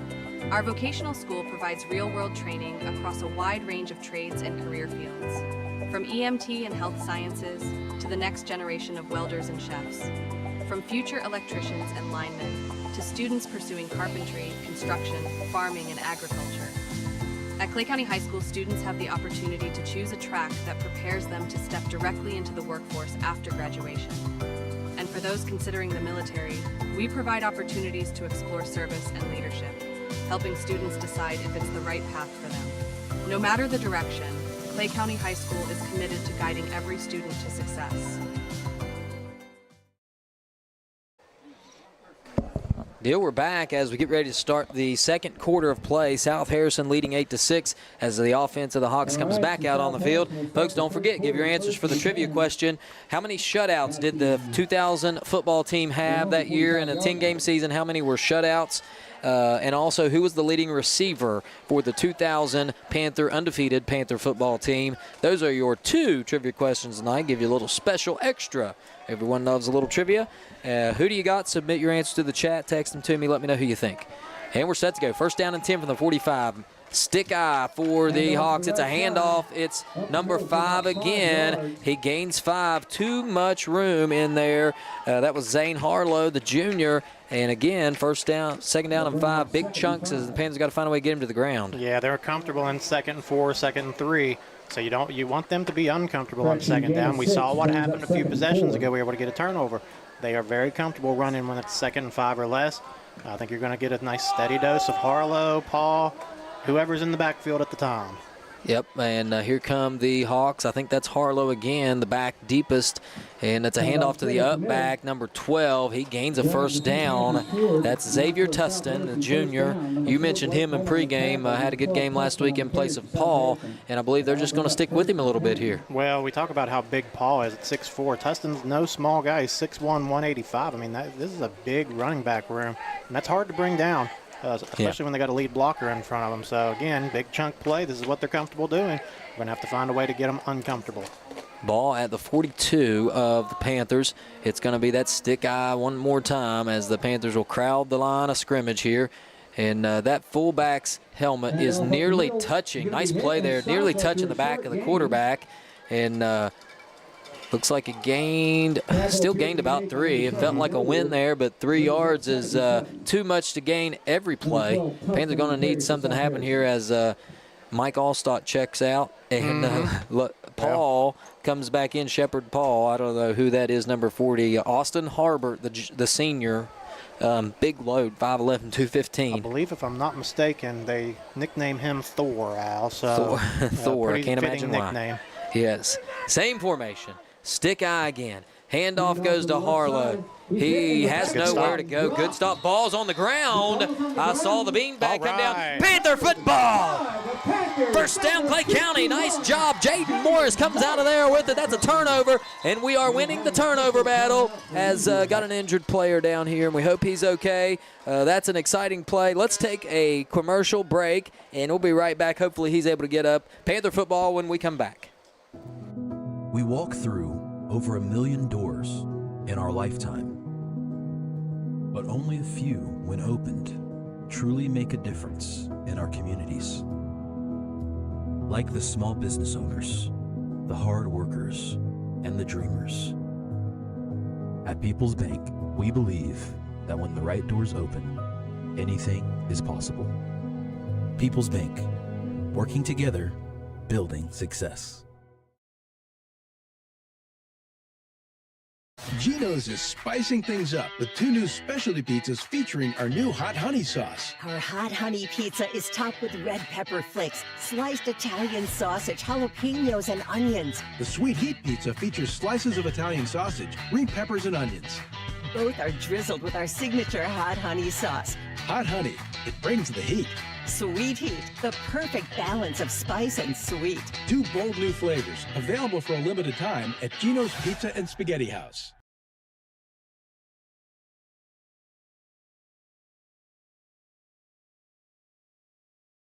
It's the saucy summer of barbecue at Tudor's. Tender pulled pork, smothered in 3 delicious new sauces. Sweet teriyaki, savory and thick. Carolina Gold, tangy and bold. Honey sriracha, hot and spicy. Topped with our creamy coleslaw. Sweet teriyaki, Carolina Gold, honey sriracha. Tudor's Biscuit World's pulled pork barbecue is bursting with flavor. Awesome sauce. We're back here as that was Harlow limps off the field. He looks like he's hurting a little bit here. You hate to see that. A good running back kind of the main feature in the deepest one in the backfield there. So hopefully he's okay. They got him off the field there as the Panthers offense will take over. It's ace formation. Collins drops back to pass, looking. He's got a man out there, just overthrew him. That was Nichols. And, again, just some extra activity going on out there in the offensive line. That's 68. I don't know what's happening there as he's been – I don't know if it's just maybe – I don't know. Hopefully that you don't see nothing there because hate to see that after the play. 2nd and 10. We had Nichols open there on that out route. That's a long throw for Collins to make. I think he'll make that probably 9 times out of 10. He just missed a little bit on that one, but you love to see it. Love to see that out route open. We run that quite a bit, and Nichols can make a play after the catch. This time, pass back, blitz up the middle's Paul, Shepard, Paul.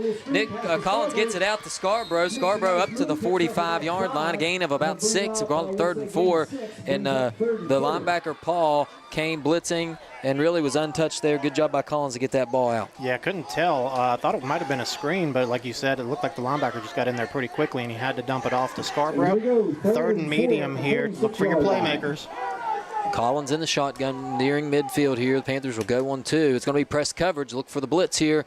It's 3rd down and about 4, and the Panthers will adjust to it quickly as it's ace formation.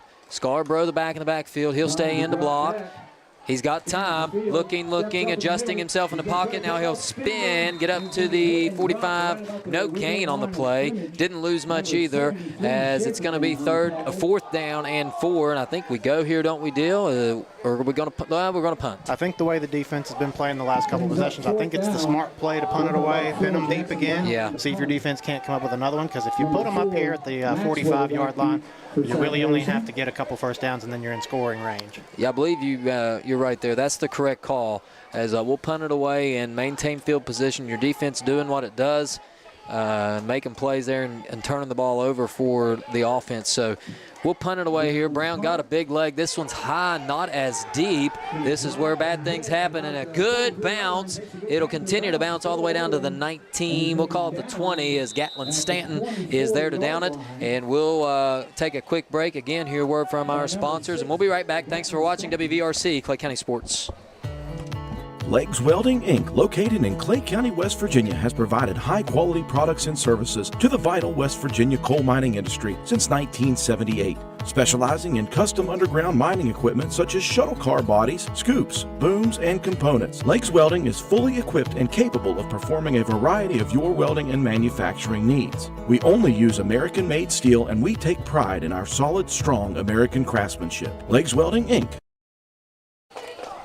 We're back, and it's going to be a handoff right up the gut. That was to Paul, and no gain on the play. 2nd down and 10. Good play by the defense there, stopping things up. What's our defensive key? Number 1, win first down. We definitely won first down here. Win 2nd down, get it into 3rd and long, and we saw great things happen the last time they were in 3rd and long. Again, those defensive linemen, we got Brian in there, we got Brouillard. I'm sure that's Jamie Gross right beside of him. Yep. And I'm assuming that's Jaden Morris over there on the left. Yep, get those guys in there. Scarborough, Coleman in the linebacking core. Get up there close and make a play. That's what they continue to do. Again, it's a handoff to Paul. No, it's going to be a pass. He's open, incomplete. Delworth back there, not close enough to make a play, but looked like he was there to make a tackle, and incomplete. It's just hard to do that. That's 2 passes tonight whenever they've thrown 5 all year or something like that. So they're unable to connect. That's a lot harder to do than you think. That pass was intended for Gabe Farrell, the junior, number 20. And it's going to be 3rd and long here. Yes, absolutely. They're not comfortable in this situation. You think they're going to put it in the air or try to give it to big number 1, Shepard Paul. It's that I'm going to have to keep one guy back there just to make sure they don't leak out. That you saw Rome County do that to perfection against us a couple weeks ago there. So back on the ball are the Panthers. It's the play clock running down. They're going to have to call a timeout. The play clock was nearly down to 0, and that was going to cost them 5. Can't afford that. So it's 7:54 to go here. We'll keep it right here for just a moment here to sum things up here. Panthers had trouble on that first drive, but since then it's really been opportunistic. We'll call it. Panthers making a turn, taking the ball away from the Hawks there. And if they can continue to do that deal, I think the offense can move it a little bit. What's your thoughts? Well, one of the defensive keys last week was to win the turnover battle. We're winning it 2-0 at the moment in this game. I thought it was going to be a little bit trickier to get turnovers against a run-heavy team because it's harder to get a fumble than it is an interception with a passing team. But, like you said, opportunistic is the word of the night. 3rd and long, we got an big interception, and then Jaden Morse was able to recover a fumble there around midfield last time. Let's see if we can't get something else good here on 3rd and long. I would imagine they're putting it in the air again just because 9 yards is a lot to make on the ground. So those defensive backs got to be ready, see if those defensive linemen can't get in there and irritate the quarterback. Yeah, I think probably you play man-to-man coverage here and tell your secondary guys just make sure they don't throw it on us. And then those linebackers have got to be watching and can't let them get 9 here. You can give up 4 or 5, and they probably punt this thing where the ball is on the field. I think you got to watch for a screen here, or even a halfback quick draw, where the quarterback draws back looking to pass it, and then he just hands it off at the last moment. Some kind of a little gadget play maybe like that. Or they could just surprise all of us and try to run for it on 3rd and long. Yeah, here's just a regular I formation now for the Hawks. It's a big 3rd down play here. It's going to be a handoff.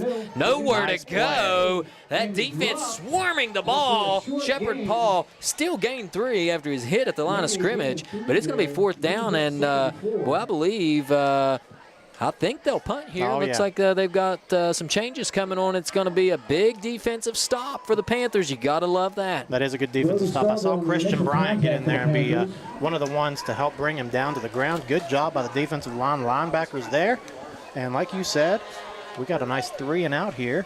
And we got Nichols going back. He made a nice punt return for a touchdown last week. See if we can't get our playmaker the ball and get him around the edge somewhere. Yeah, boy, when he gets that ball in space, he's hard to tackle. Let's see if they kick it to him here. It's a low line drive kick. If he can get a bounce, he'll take it. He just couldn't get the bounce there. It's going to be at the 35-yard line. So that's where the Panthers will take over 1st down and 10. Let's go take a quick break here from our sponsors. Again, thanks for tuning in. You're watching WVRC Clay County Sports. Escape the hustle and bustle of this busy life on a 250-acre private gated farm, Walker Creek Farms and Cabins. We have 9 rental cabins, 6 ponds, 6 miles of hiking trails, a playground, paddle boats, and more. Each cabin has plenty of privacy with a hot tub at each cabin, a fire pit, grill, hammock and rocking chairs, and porch swings to relax and take it all in. Animal lovers will enjoy interacting with our small barn animals. We have sheep, goats, horses, and more. You can even collect your own eggs from our chicken coop and have an authentic down-on-the-farm breakfast back at your cabin. Walker Creek Farms and Cabins. You can find us on the web at walkercreekfarms.com and book or on Airbnb. Call 304-286-5200 or 304-421-4392 for any additional information.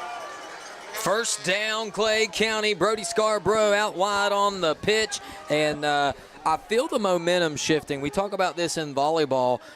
Football, it's a little harder to get that momentum shifted one way or the other. I kind of feel it going this way, Deal. What about you? Yeah, boy. That's not what you want right when the momentum's turning. Looks like it's going to be a false start, ain't it? I believe so. Oh, maybe it's on South Harrison here because I saw Cooper pointing that encroachment. way. Yeah, absolutely. We'll take it. So there you go. You have it. And when you get that momentum going, you like what you see. And notice these secondary players here on the outside. You got Colin Seguin over here on Elliott, and they're going to put him up one-on-one. If we could get time, Deal, I like our chances on the outside there, and same thing on the other side with Nichols. So just be ready for that. As again, we're going to hand it off to Scarborough, making a man miss. Good run there, gains a yard, making a yard out of nothing. As Scarborough will get up from the pile there. It's going to be 2nd down and 4 after that penalty. Going to be good field position here for the Panthers. Let's see if we can't make something happen, get another 1st down. Yeah, it looked like big number 51, Charles Langford, able to get him down to the ground for South Harrison. But again, like you said, tough run, pick up a yard, make it about 2nd and 4 here. We say it a lot, but you got the whole playbook open for you on 2nd and medium here. I like the out route to Nichols or the out route to, they're giving Elliott a lot of room down here on the bottom as well. Motion left to right's Delward. It's going to be a pass. Collins looking that way. Incomplete. He was hit hard in the backfield and just waited a little too long for that one to develop. I think he had some room over here on the right side. Just got a little antsy there, and who wouldn't with those guys coming in there looking at you, hitting you in the face. So hard to fault a guy for that. Good throw, just unable to connect. It went, I don't know who that was over there, maybe number 12 that got in the way there of that one. Tustin able to knock it away. Harbert was able to get into the backfield. We did have Nichols on the out route there, but Tustin got his big paw in there and knocked it down. I like the same type of play. They're giving those guys a lot of room out there. We only need 4 yards. Get to the sticks, turn around, expect the ball. Here comes Collins now. He'll throw it this time to his right. He's got a man open. That's Ramsey. He's at the 30, 25. Spins away from a tackler, 20. Still on his feet at the 18. First down, Clay County Panthers. Cohen Ramsey making a play. The offense on the move. Boy, you love that. What was the button on the Xbox? B, the spin move? He hit B a couple of times on that one and spun away from a couple of tackles and just refused to go down. Finally able to get him down there at about the 19-yard line, and we are on the move again inside the Ramsey Vance red zone. 22-yard gain, we'll call it for Ramsey. Nice pass by Collins. And the offense again on the move. Ramsey now in motion, right to left. Hand off to Scarborough, running right. He's got room, broke a tackle. He's at the 10, the 5, touchdown! Brody Scarborough! The Panthers take the lead. Excellent blocking up front, Al. You called it. It was right there. A nice block, and then Brody doing what good running backs do, breaking one tackle, and it's off to the races. Touchdown. Clay County takes the lead. You're not going to ankle tackle Brody, and just like that, your Panthers take the lead with 5:45 to go here in the first half. Shout out to Jaden Morris, number 51, pulling around there, making a huge block on one of the defensive ends and getting Scarborough some room to get into the end zone. Great job. Yes, and Panthers going to go for 2 here as Delwart will motion back to the backfield. It's split backs now. It's a fake. He's got Delwart open. Nice play design. Walk-in touchdown. Landon Delwart goes over the fence over there. It's 14 to 8. Surely we can get an extra one in there somewhere. Absolutely. Find some way to get it. 14 to 8 your score with 5:45 to go in the first half. Your Panthers take the lead. Let's go to commercial break. We'll be right back. You're watching WVRC, Clay County Sports. At Clay County High School, we prepare students for every path: college, careers, athletics, and service to our country. For those pursuing higher education, our robust academics and supportive teachers ensure students are ready for the next level. Our athletic programs not only build teamwork and discipline, they open doors to college scholarships, giving students the chance to compete at the next level. Our vocational school provides real-world training across a wide range of trades and career fields, from EMT and health sciences to the next generation of welders and chefs, from future electricians and linemen to students pursuing carpentry, construction, farming, and agriculture. At Clay County High School, students have the opportunity to choose a track that prepares them to step directly into the workforce after graduation.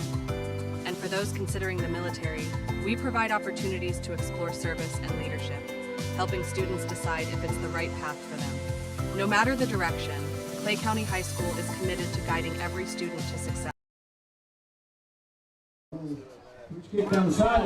Kickoff is caught, and it's, we got trouble here as number 20 runs it. Nice return for the Hawks. That's Gabe Farrell, the junior, 5'11", 170 running back. Takes it across midfield to the 48-yard line of the Panthers, and we're going to have to get something going here. We've kind of lost the field position. There's a short kick. Not sure what happened there as the defense comes back on the field, but if we play defense like we have, I like our chances. And those big guys in the middle and on the edges, and even the linebackers have been stepping up here and making plays out. Got to keep it going. You can't just stop playing because you're ahead in the game now. You still got 5 minutes and a half in the first half here. Looks like Maxwell's coming back in to play quarterback. He's a pretty good runner, Al. That defensive line consists of left to right Jaden Morris, Jamie Gross, Aiden Brouillard, Nick Williams, and Christian Bryant. The linebackers are Scarborough and Coleman. It's the stick eye again for the Hawks. It's a handoff, missed tackle.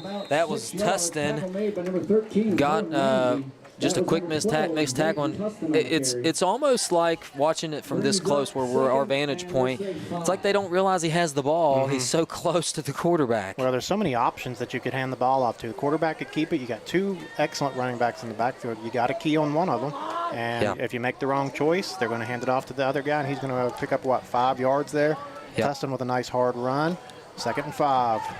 It's Harbert, Tustin, and Paul, the backs in order in the backfield. Maxwell under center. He's going to hand it to Paul off the left side this time. A double-team block on Morris. But Jamie Gross and Blake Coleman, double-leg takedown. Oh, yeah, that looked like a wrestling takedown, Al. Blake Coleman got him by the legs and put him down on his back. That's hard to do for a 6'4" kid. That's that wrestler mentality. Some of the toughest athletes in this school are some of our wrestlers, and he just said, I'll take you down right there. Absolutely. That's a good, hard tackle. Nice play by Blake Coleman, saving a first down run there. It's going to be third down, or is it second down? I think it's third. I thought it was third down, third and going to be short here, but we'll check. Looks like we have an issue with the down marker. Yeah. They're trying to fix it over there, but third and short is where they are comfortable. We've done a much better job of getting them down near the line of scrimmage. We're going to have to do it one more time here, and actually, I think they're in 4-down territory here, Al, so they got a couple of downs to play with. Would love to get a stop in the backfield here, knock them back a little bit. Now, we got some of those new down markers. Let's go get a chalkboard and some chalk. Yeah, well, I think we got some of the old ones down there if we have to. Looks like we're having some issues with the electronic ones. We'll see if we can't get that fixed. We're going to have a stoppage of play here. So let's take a quick break. The guys are going to come off the field. We'll see if we can't get the down markers fixed. It's going to be third down and short for the Hawks here. You're watching WVRC, Clay County Sports. We'll be right back. Stump's Funeral Home and Cremation has been in business since 1897. Family owned and operated for 6 generations, offering you and your loved ones services with dignity and respect.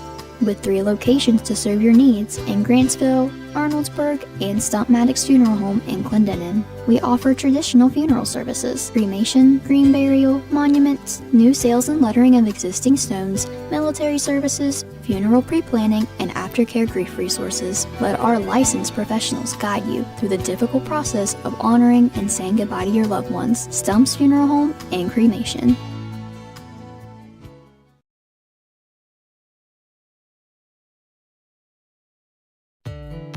Legs Welding, Inc., located in Clay County, West Virginia, has provided high-quality products and services to the vital West Virginia coal mining industry since 1978. Specializing in custom underground mining equipment such as shuttle car bodies, scoops, booms, and components. Legs Welding is fully equipped and capable of performing a variety of your welding and manufacturing needs. We only use American-made steel, and we take pride in our solid, strong American craftsmanship. Legs Welding, Inc., 304-587-4335. Proud to support the students and athletes of Clay County.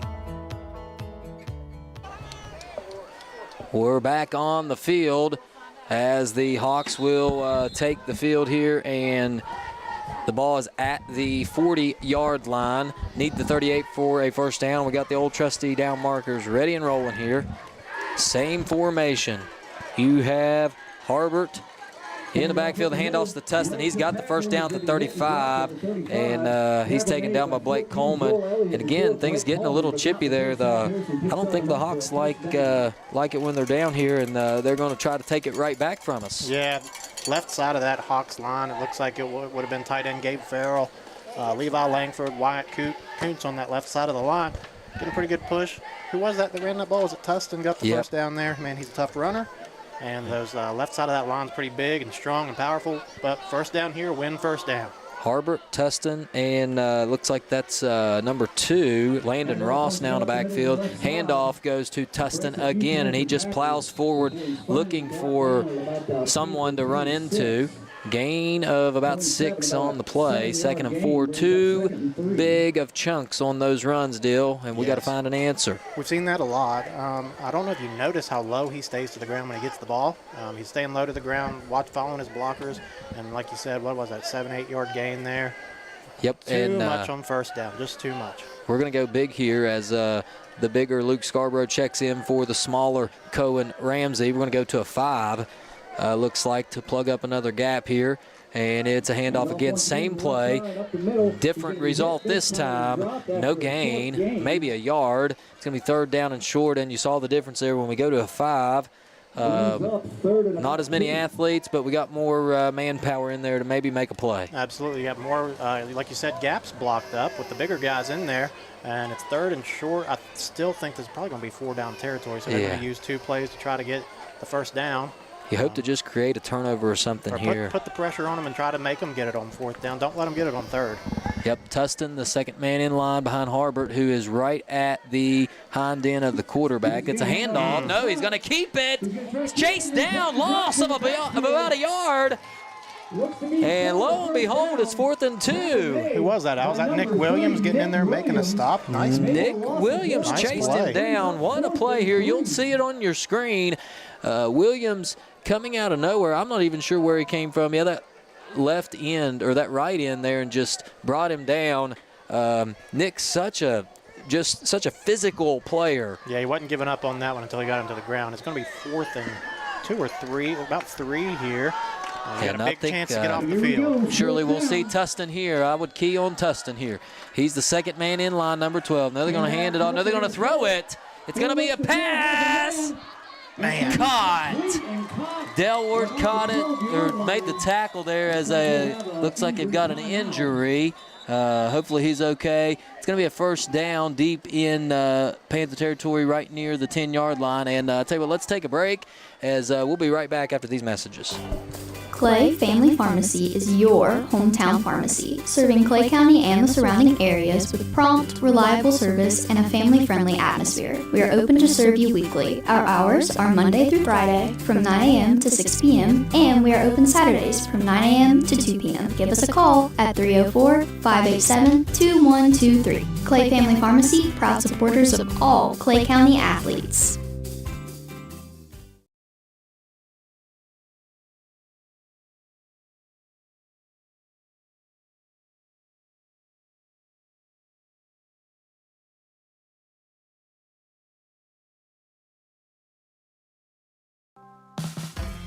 Since 1961, Holcomb & Company Building Contractors, LLC has been serving Clay County and the surrounding areas with the highest quality general and residential contracting. For all of your building and remodeling needs, Holcomb & Company is the place to go.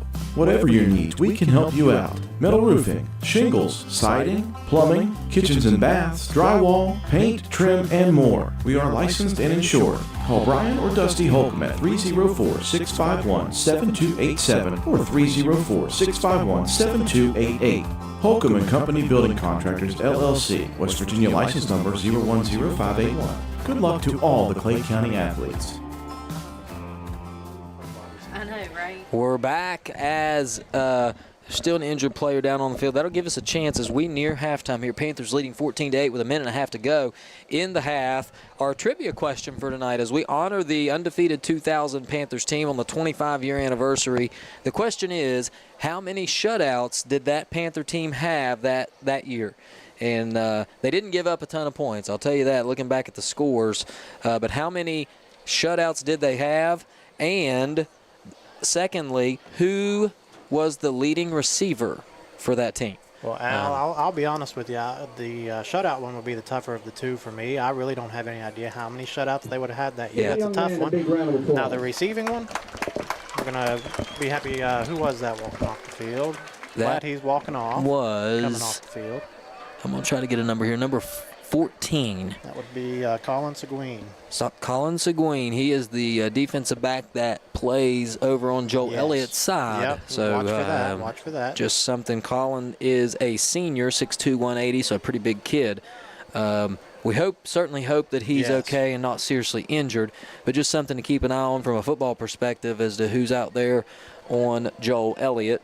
And you were saying about that leading receiver. Well, I think I'd throw a guess out there, but I don't want to spoil anything. But we're receiving lots of guesses, not necessarily on the chat, but we do have some guesses in there. So again, we want you to put your guess right in there in the chat and let us know who you think it is. Was the leading receiver, or how many shutouts did that team have in the year 2000? As it's first down and 10 from just outside the 10-yard line. It is a handoff. It's a quarterback keeper to Maxwell. Maxwell gets down the sideline, and he's going to score. Just like that, Maxwell gets loose on the quarterback keeper, just something we weren't expecting there. And just like that, we're all tied up, and this is going to be a big 2-point play here. Absolutely, Al. That was Madden Maxwell. That's his 5th rushing touchdown of the year. That's why we were so kind of shocked that he wasn't in the game a little bit ago. You can see the running ability there. Get to the left side, tiptoe down the sideline into the end zone. And you were correct. Big 2-point conversion play here.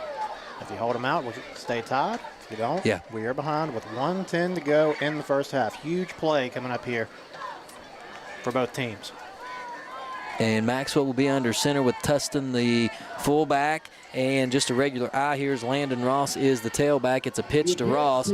Ross looking. He's got some room on the outside, and he's going to get in. 2-point conversion good for Landon Ross. And just like that, your South Harrison Hawks take a 16-14 lead with 1:10 to go. And the Panthers will look to put points on the board here before the end of the half. It's going to be a good one and should be a good, interesting finish to the first half here. You're watching Clay County Sports on WVRC. We'll be right back.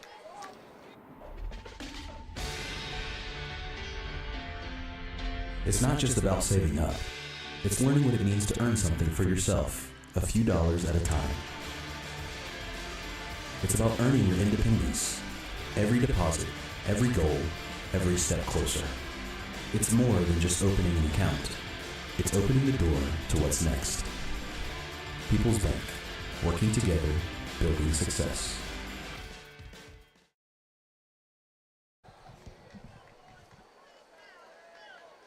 We're back on the field here as the Panther kickoff receive team heads back out. It's Nichols and Elliott back deep for the Panthers.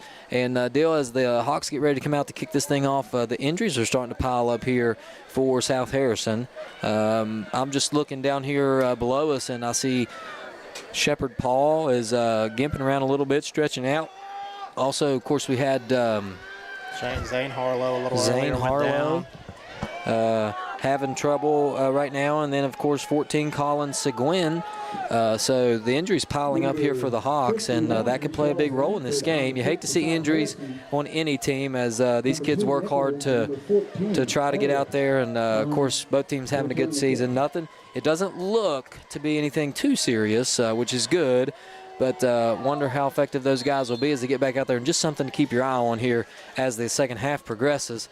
And this kick is going to be a low-line drive picked up by Nichols. He's running to his right, makes one man miss, back to the middle of the field, and he's all the way down to the 39-yard line. And you're right, you said he had some blockers. I thought he had a hole here on the outside, just couldn't break through there. Yeah, he had so far to go, Al. That was looked like a wall set up to the right. He just had a long way to go, and they were able to fight through a couple of bucks. Still an excellent return. I mean, we're out close to midfield here, 39-yard line. We got, what, 1:02 to go here. Quick strike offense can get down there quicker than that. I don't think we've used any timeouts, have we? I don't think so. A lot of room out there for Nichols, Al. Yes, the snap is back. Collins wraps it up. He's going to throw it out there to Nichols. Here it is. It's that play again. Nice. Oh, makes two men miss. Still going up the field. He's going to go. He's at the 20, the 10, the 5. Touchdown, Jacoby Nichols. What a play. Man, oh, man. Get him the ball in space. 61-yard pass and catch. What a play. That was my fault, Al. I cut you off there. My fault, buddy. No, I'm you're just fine. excited. That was awesome. Get him the ball in space and let him go. The out route, he makes a guy miss down the sideline. Touchdown Panthers. Like I said, quick strike offense can get down there very, very quickly. 48 seconds to play, and thought we were going to have to worry about timeouts, but just like that, the Panthers take the lead back 20-16, and we're on for the 2-point conversion here. Let's see, this is a big one. We want to go back up 6 here and not leave it at 4. As the snap is back, it's Collins rolling to his right. He's got a man open in the corner. Nice. Caught it, got his feet down. That's a great catch. That is a great throw, great catch. Cohen Ramsey back of the end zone. 2-point conversion good. Alan, what a game. Yes, you're going to see as Collins rolled out, was very patient there, and Ramsey just came open, and Collins put it where nobody else but Ramsey could get it. Did you notice the footwork? That would have been a touchdown in the NFL. 2 feet yes, down now. What a play. Wow.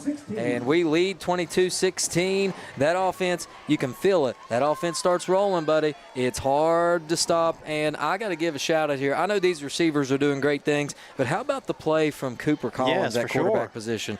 Quietly having an excellent night. Everybody likes to talk about Noah was a great player, his older brother Noah, for a long, long time, and Noah played a lot of football here and broke probably about every school record we had. And then younger brother Cooper comes in, and sometimes people think he needs to be Noah. Well, Cooper's his own player, and he is really coming on tonight in his 5th game as starting quarterback. Well, Al, for our rough stats here, I believe Cooper's 11 for 16 so far. That's pretty efficient for a first half. We don't have the numbers right in front of us, but a lot of yards through the air.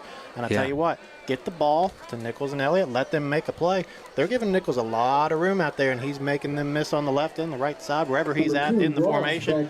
Love to see it. Good job by a sophomore quarterback getting it to his playmakers. You are exactly right. And Brown's kick is high and deep. It'll be caught at the 8-yard line. It's Ross running, not able to get very far as the Panthers take him down inside the 30 at the 29. Nice play there, and I don't know who that was. I couldn't tell. We'll check the replay here and see who that was on the tackle, but that was a nice job. I know Blake Coleman was able to finish it off. I couldn't see who got to him first, Al, but Blake was able to get in there and finish off the job.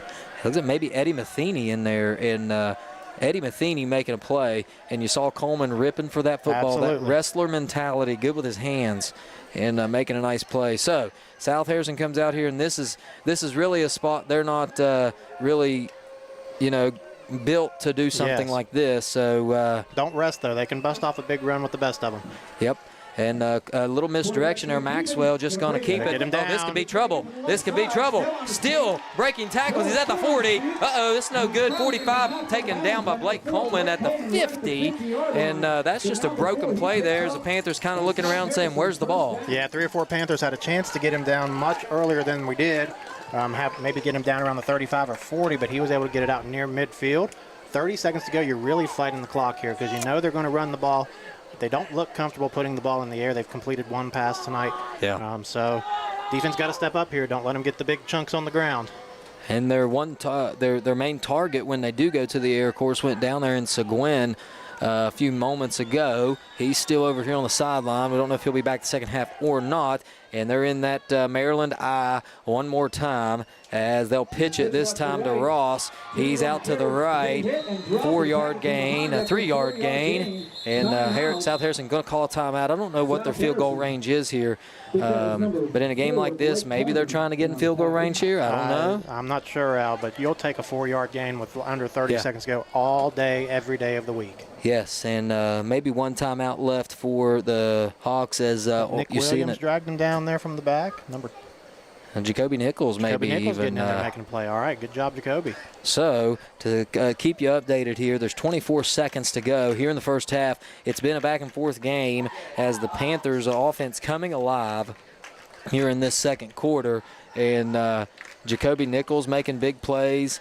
You saw Brody Scarborough breaking loose. Good to see him getting some of that early action here. Just some of the defensive guys here. I have Blake Coleman with several tackles, Cohen Ramsey. I'm seeing Brody Scarborough, Nick Williams obviously playing a good game. Those defensive linemen have done a great job. Those guys are hard to see on the screen sometimes. They are, a lot of times you can't see the work that they do, but it is one of the toughest places to play is offensive and defensive line, as you know. And those guys, against a team like this that have just ran over anybody and everybody that they've been in front of, those guys are making plays out there. So I'm excited to see what this second half holds and excited to see this last 24 seconds because you just don't know what's going to happen. It's been a crazy game so far with all the big plays we've seen, the turnovers, the big touchdown plays on the outside for the Panthers. I just don't imagine they're going to be comfortable enough putting the ball in the air, so you just got to hold them for 24 more seconds and don't let them get a big run here. Watch the quarterback. A team from Sissonville put it in the air last week at the end of the half, and you saw what happened. So we'll see what happens here. He's under pressure. Bryant. Nobody out there. Nobody out there. Flag on the play. I think the FAR official saying he was down for a sack, but the head white hat there is saying maybe it was nope, he's going to call it off. So the FAR official said Christian got him down for a sack. We'll call it that. Great pursuit by Christian from the backside there, Al. Awesome, awesome, awesome. 14 seconds. They should run the clock here as that was a sack. And I imagine they'll roll it here. We're waiting for a word for the official, but that may have done it here as if we just keep from giving up the big play. And indeed they will as They're going to roll it here, and I believe South Harrison is going to let it roll out. Al, I don't want to speak on something I'm not sure of, but I think Madden Maxwell is grabbing his back there off of that run. So another one that might be down for the second half. Great first half for the Panthers. They're going to run off the field. They're excited. Everybody in the pit's excited. Awesome first half for the Panthers, Al. Yes, you are right. The pit bringing the noise. South Harrison limping off a little bit. We'll check on those injuries. You are right. And we'll see what happens. We got some exciting stuff here going on at halftime, so we'll try to bring that to you. But let's take a quick break here and hear a couple commercials from our sponsors. Thanks for tuning in, everyone, and stay tuned because this is going to be a fun second half.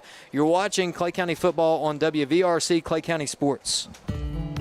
Legs Welding, Inc., located in Clay County, West Virginia, has provided high-quality products and services to the vital West Virginia coal mining industry since 1978, specializing in custom underground mining equipment such as shuttle car bodies, scoops, booms, and components. Legs Welding is fully equipped and capable of performing a variety of your welding and manufacturing needs. We only use American-made steel, and we take pride in our solid, strong American craftsmanship. Legs Welding, Inc., 304-587-4335. Proud to support the students and athletes of Clay County.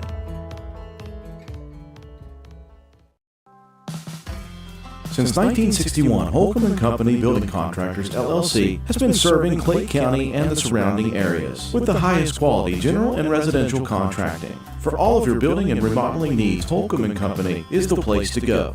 Whatever your needs, we can help you out. Metal roofing, shingles, siding, plumbing, kitchens and baths, drywall, paint, trim, and more. We are licensed and insured. Call Brian or Dusty Holcomb at 304-651-7287 or 304-651-7288. Holcomb & Company Building Contractors, LLC, West Virginia license number 010581. Good luck to all the Clay County athletes.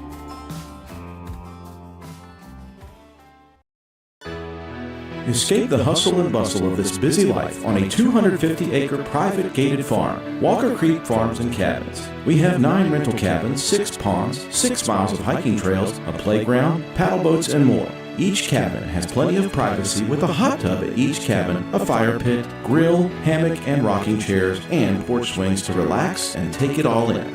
Animal lovers will enjoy interacting with our small barn animals. We have sheep, goats, horses, and more. You can even collect your own eggs from our chicken coop and have an authentic down-on-the-farm breakfast back at your cabin.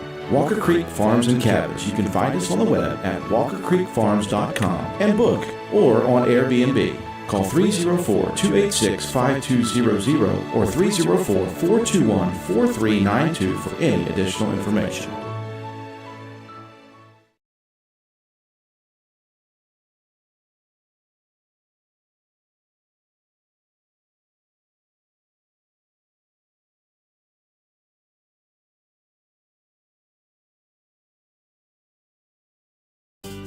Clay Family Pharmacy is your hometown pharmacy, serving Clay County and the surrounding areas with prompt, reliable service and a family-friendly atmosphere. We are open to serve you weekly. Our hours are Monday through Friday from 9 a.m. to 6 p.m. and we are open Saturdays from 9 a.m. to 2 p.m. Give us a call at 304-587-2123. Clay Family Pharmacy, proud supporters of all Clay County athletes. Geno's is spicing things up with 2 new specialty pizzas featuring our new hot honey sauce. Our hot honey pizza is topped with red pepper flakes, sliced Italian sausage, jalapenos, and onions. The sweet heat pizza features slices of Italian sausage, green peppers, and onions. Both are drizzled with our signature hot honey sauce. Hot honey, it brings the heat. Sweet heat, the perfect balance of spice and sweet. 2 bold new flavors, available for a limited time at Geno's Pizza and Spaghetti House. Hey, it's Tony Caridi and Brad Howe. And we know you love hearing us break down every Mountaineer moment on the radio. But wouldn't it be better to live those moments instead of just hearing us yap about them?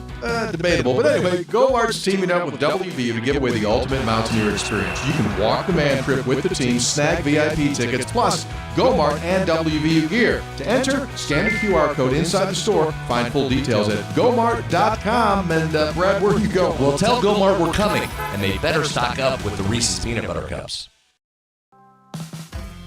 Since 1961, Holcomb & Company Building Contractors, LLC, has been serving Clay County and the surrounding areas with the highest quality general and residential contracting. For all of your building and remodeling needs, Holcomb & Company is the place to go.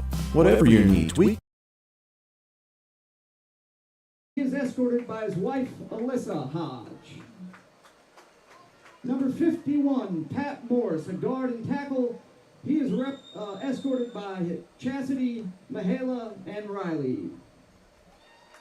And Jaden. Number 53, Tim Pritt, a guard. He is escorted by Mom and Dad, Marley and Becky Pritt, and wife, Tracy Pritt. And TJ Pritt.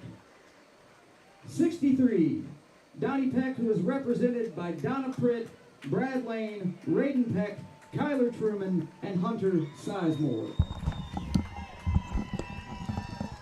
Number 73, Heath Cliver, a right tackle and nose guard.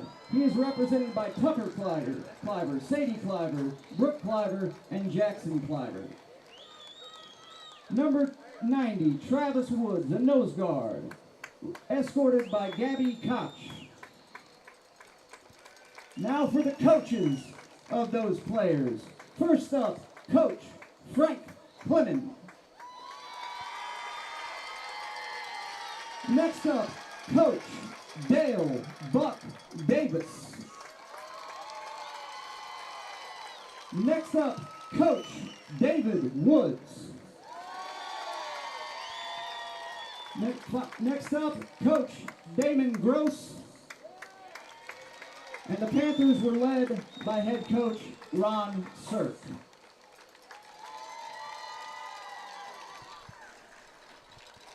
Let's give these players and coaches a huge round of applause. I tried to start the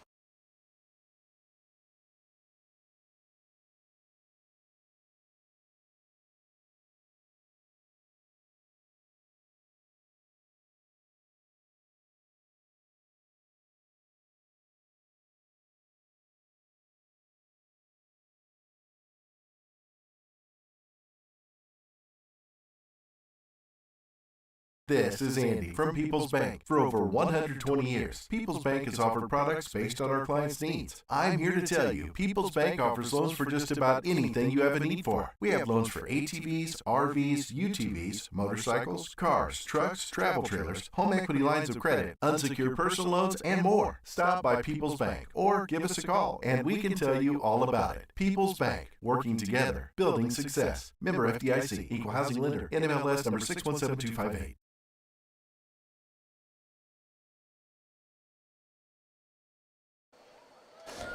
Yeah, we welcome everyone back, and we're at halftime. Panthers leading 22-16, as hopefully you were able to hear and you're able to see some of those players from that 2000 team. Put in your guesses now. How many shutouts did that team have in a 10-game season? How many games did they play where the opponent did not score any points? And also, who was the leading receiver of that team? So that's your trivia question tonight. Let's go through some scores here for Metro News around the state. Let's start in Class Single A. Number 1, Cameron, and number 25, Tyler, consolidated in AA, are currently tied 6-6 in the third quarter. Wahama, number 2, playing against number 7, Work County, they lead 41-0 in the third quarter. Wheeling Central leads a team from Pennsylvania 34-0. Meadowbridge and Valley Wetzel, we have no score. Pendleton leads Tigers Valley 51-0 in the third quarter. Wayne 19, Sherman 6. That game's at halftime. Tucker County leads Webster County 48-0. Clay Battelle 42, Gilmer County 6. That game in the third quarter. St. Mary's 14, Frontier Ohio 6. That game also in the third quarter. At halftime, Mahan leads Greenbrier West 14-0. Tulsa 38, Calhoun County 12 in the second quarter. East Hardy 7, South Garrett, Maryland 7. That game in the second quarter. Pocahontas County 41, Richwood 0 third quarter. And Monroe Central Ohio 47 leads Magnolia by 47-12. That game in the third quarter. Let's go to AA now. Number 1, Independence leads number 3, Bluefield 17-7 in the third quarter. That's your game of the week in Class AA. Number 2, Frankfort leads North Garrett, Maryland 21-0 in the fourth quarter. Of course, our score is 22-16. We lead over South Harrison. Mingo Central 24, Wyoming East nothing, second quarter. Petersburg 21, Moorfield 6, that game in the third quarter. Chapmanville in AAA has 19. They lead Williamstown 19-13 in the third quarter.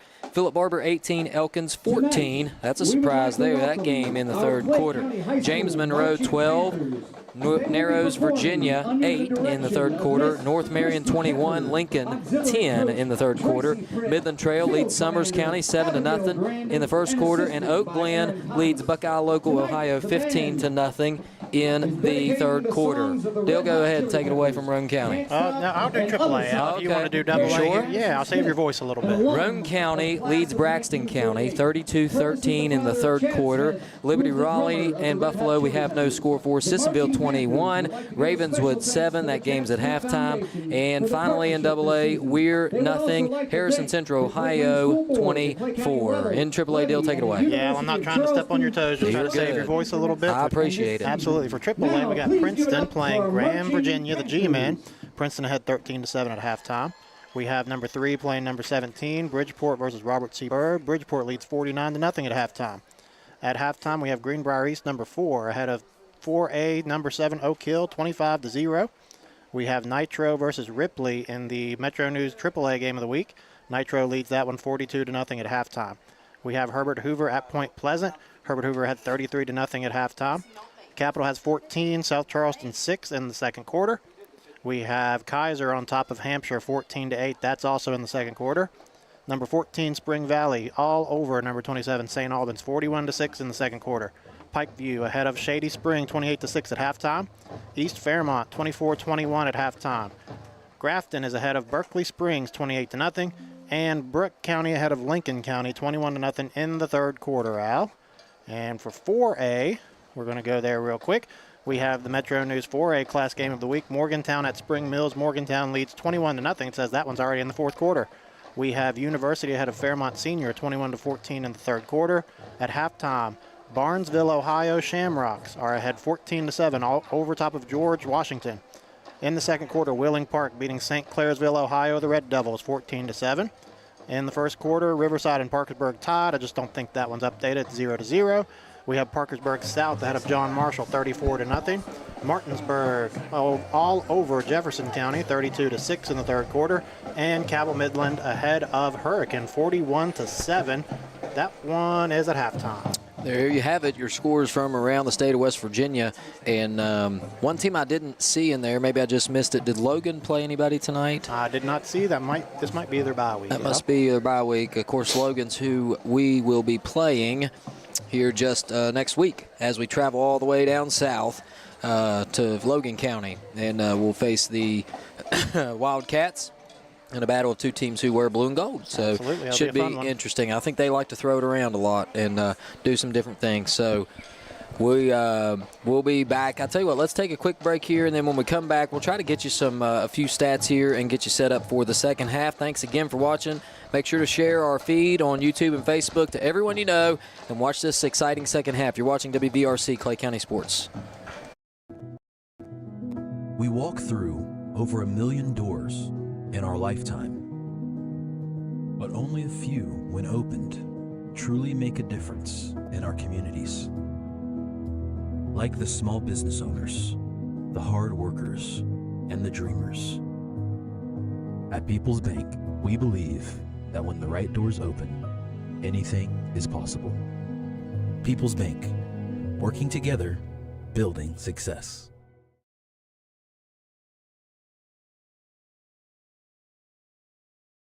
Geno's is spicing things up with 2 new specialty pizzas featuring our new hot honey sauce. Our hot honey pizza is topped with red pepper flakes, sliced Italian sausage, jalapenos, and onions. The sweet heat pizza features slices of Italian sausage, green peppers, and onions. Both are drizzled with our signature hot honey sauce. Hot honey, it brings the heat. Sweet heat, the perfect balance of spice and sweet. 2 bold new flavors, available for a limited time at Geno's Pizza and Spaghetti House. It's the saucy summer of barbecue at Tudor's. Tender pulled pork, smothered in 3 delicious new sauces. Sweet teriyaki, savory and thick. Carolina Gold, tangy and bold. honey sriracha, hot and spicy, topped with our creamy coleslaw, sweet teriyaki, Carolina Gold, honey sriracha. Tudor's Biscuit World's pulled pork barbecue is bursting with flavor. Awesome sauce.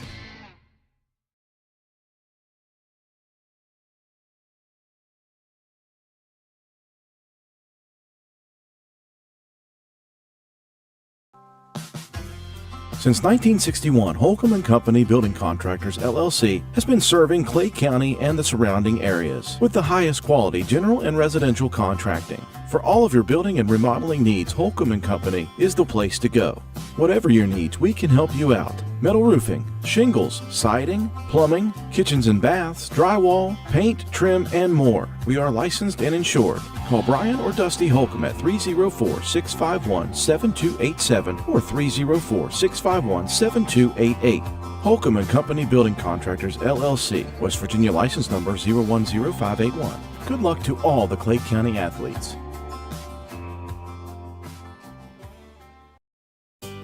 Clay Family Pharmacy is your hometown pharmacy, serving Clay County and the surrounding areas with prompt, reliable service and a family-friendly atmosphere. We are open to serve you weekly. Our hours are Monday through Friday from 9 a.m. to 6 p.m. and we are open Saturdays from 9 a.m. to 2 p.m. Give us a call at 304-587-2123. Clay Family Pharmacy, proud supporters of all Clay County athletes.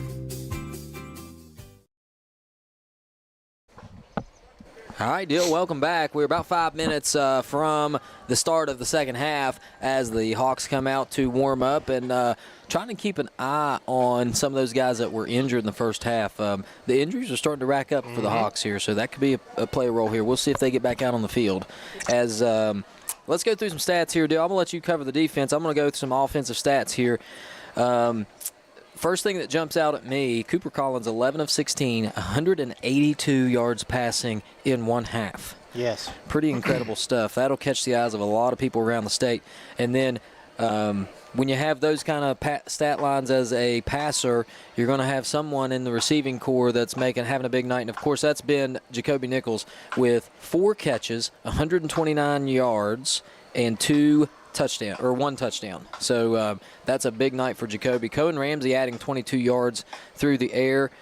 Scarborough with 18, and then Delwart with 12 as 2. So all those guys are getting in the mix here. On the ground, it's Scarborough 21 yards, but the big thing was 2 touchdowns. Mm-hmm. So Scarborough finding the end zone when we need him most.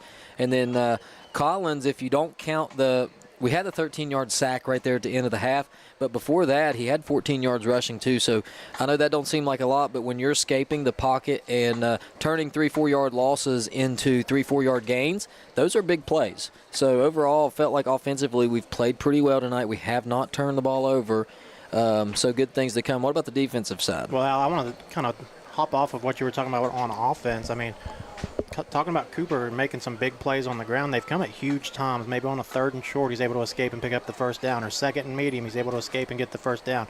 He has been a playmaker, opportunistic, getting those first downs there, and I really like those offensive stats. I want to go back later and try to see how many yards after the catch Jacoby has, because I think he's making a lot of 10-yard catches, turning them into 50, 60-yard touchdowns. So now I'll hop over to the defense, Al, and something that sticks out to me, we have 6 or 7 guys that have over 5 tackles right now, and I think that's to be expected with a run-heavy team like this. You're going to get a lot of guys in there, but I want to call some of them out here. Blake Coleman, about 6 tackles tonight from the linebacker spot. Landon Delwart coming in there from the secondary with 6 tackles. Cohen Ramsey with 5. Brody Scarborough with 5. Jaden Morris, a defensive lineman, with 5, and you're going to see that with a run-heavy team. James Gross has 5, another defensive lineman. Christian Bryant with 6 tackles and a huge sack over here around midfield. And I think one of the tackles we want to talk about here was on a kickoff. Eddie Matheny coming in there making a stop, and Blake Coleman able to come in there and try to rip the ball out. So good job by the boys. And I also want to say Cohen Ramsey with a big interception, Jaden Morris with a big fumble recovery. Great job so far by the defense. I would be remiss, Nick Williams, 7 tackles as well. Yes, those guys. And you mentioned that tackle by Matheny there at the end of the half. There was some green grass out in front of that returner there, and Matheny stepping in there making a big play. And so good to see that. Really good to see that. So getting contributions from everybody here tonight, and that's what it takes to beat a team like this South Harrison team. And just just taking a glance out there, it looks like Shepherd Paul is out there. He's going to try to give it a go. I do not see, let's see, who do I not see out there? Zane Harlow. And I don't see, let me get your roster to you, Dale. 14, I don't see Harlow or Seguin. So that could be big. We'll see what happens here. Looks like Paul's trying to stretch out there. You know, he's a big, tough kid. He's going to try to play it up, but it still looks like he might be in some pain here. You know, he's going to tough it out and try it here in the second half. You got to give it out to him if he does go for it again. But they have a stable of backfield options there, Al. Still have Tustin. Still have Matt and Maxwell, the quarterback, who ran for a touchdown there at the end of the first half. And Harbert, too. Yes, He's for the fullback in there, too. You can't ever just stop playing just because a couple of them are out. And he, like you can see him there. He's testing those legs out, trying to see if he can give it a go here, Al. Yep, and I don't know if you can tell, Dale, but we got something special going on over in the pit section. And I know you can't see it on your screen, but I believe we have someone is being asked to the homecoming dance. All right, love to see it. So we got some lovebirds over there, and got a little love music going on here. So we are excited for that. Used to sit beside Emmy Lou Hayes, Al. Yes. Won't you just check yes or no? That's all right. you got to do. That's a good one. Slip you a little note. I like it. We got a little Emmy Lou Hayes over there, and they'll be excited for the homecoming dance. Absolutely. Good times. Well, Panthers are making their way back on the field for the start of the second half, and we will receive the ball here, Dale. That's huge. So huge. This could be a big possession. You want to, both teams in the locker room now, had a chance to talk it over with the coaches, kind of get settled down here. It's a new ball game. So we got to get that offense moving quickly, and I like the confidence that this offense has. You can tell when guys aren't necessarily getting thrown the ball every play. A lot of times in high school that sparks a little jealousy. But these guys, you don't see that in these guys. Everybody knows their turn's coming. Support your teammates, block for your teammates, and your time's coming. And this offensive and defensive line, with the amount of playmakers we have out there on the field, a lot of times those guys go unnoticed, but they have done a good job keeping Cooper upright 100%. On his feet and allowing him to make plays and allowing these receivers to catch the ball in the air and make plays. So all around, you got to love it here, what you're seeing, and hopefully that will continue. Well, Al, I think something we got to watch for here quickly in the second half. What does South Harrison do to try to take Nichols out of the game? Are they going to scoot somebody up and play press coverage on him? Because if they do, we know he can get around there, maybe a double move, and get a big gain down the field. If they keep doing what they're doing, he's going to keep doing what he's doing. Run a little out route, make the catch, and make somebody miss. So I think that's the key to this second half. What do they do to take Nichols out of the game? Yeah, and I think you're going to see Coach Brian Collins, of course, is called the offense coordinator here. He'll have something drawn up. It's very apparent when this South Harrison defense comes to the line to blitz. Those corners will come up and play press coverage, and they're just banking on being able to get such quick pressure. And so don't be surprised if you see a little bit of action there with maybe some of those receivers doing some different things, maybe some bubble screens or just something to get them off the edge. Or who knows, with the this team does like to change the play at the line of scrimmage. Maybe they change the formation into something that's easier to get the ball on the outside and make something happen. So I'm interested to see that for sure, as we're going to put a minute and a half back on the clock here and get ready to go. Let's hear from our sponsors one more time here. Just take a quick break, and when we come back, it'll be time for the second half kickoff. Thanks for watching WVRC Clay County Sports. Hey, it's Tony Caridi. And Brad Howe. And we know you love hearing us break down every Mountaineer moment on the radio. But wouldn't it be better to live those moments instead of just hearing us yap about them? Debatable. But anyway, GoMart's teaming up with WVU to give away the ultimate Mountaineer experience. You can walk the man trip with the team, snag VIP tickets, plus GoMart and WVU gear. To enter, scan the QR code inside the store. Find full details at gomart.com. And Brad, where do you go? Well, tell GoMart we're coming, and they better stock up with the Reese's Peanut Butter Cups.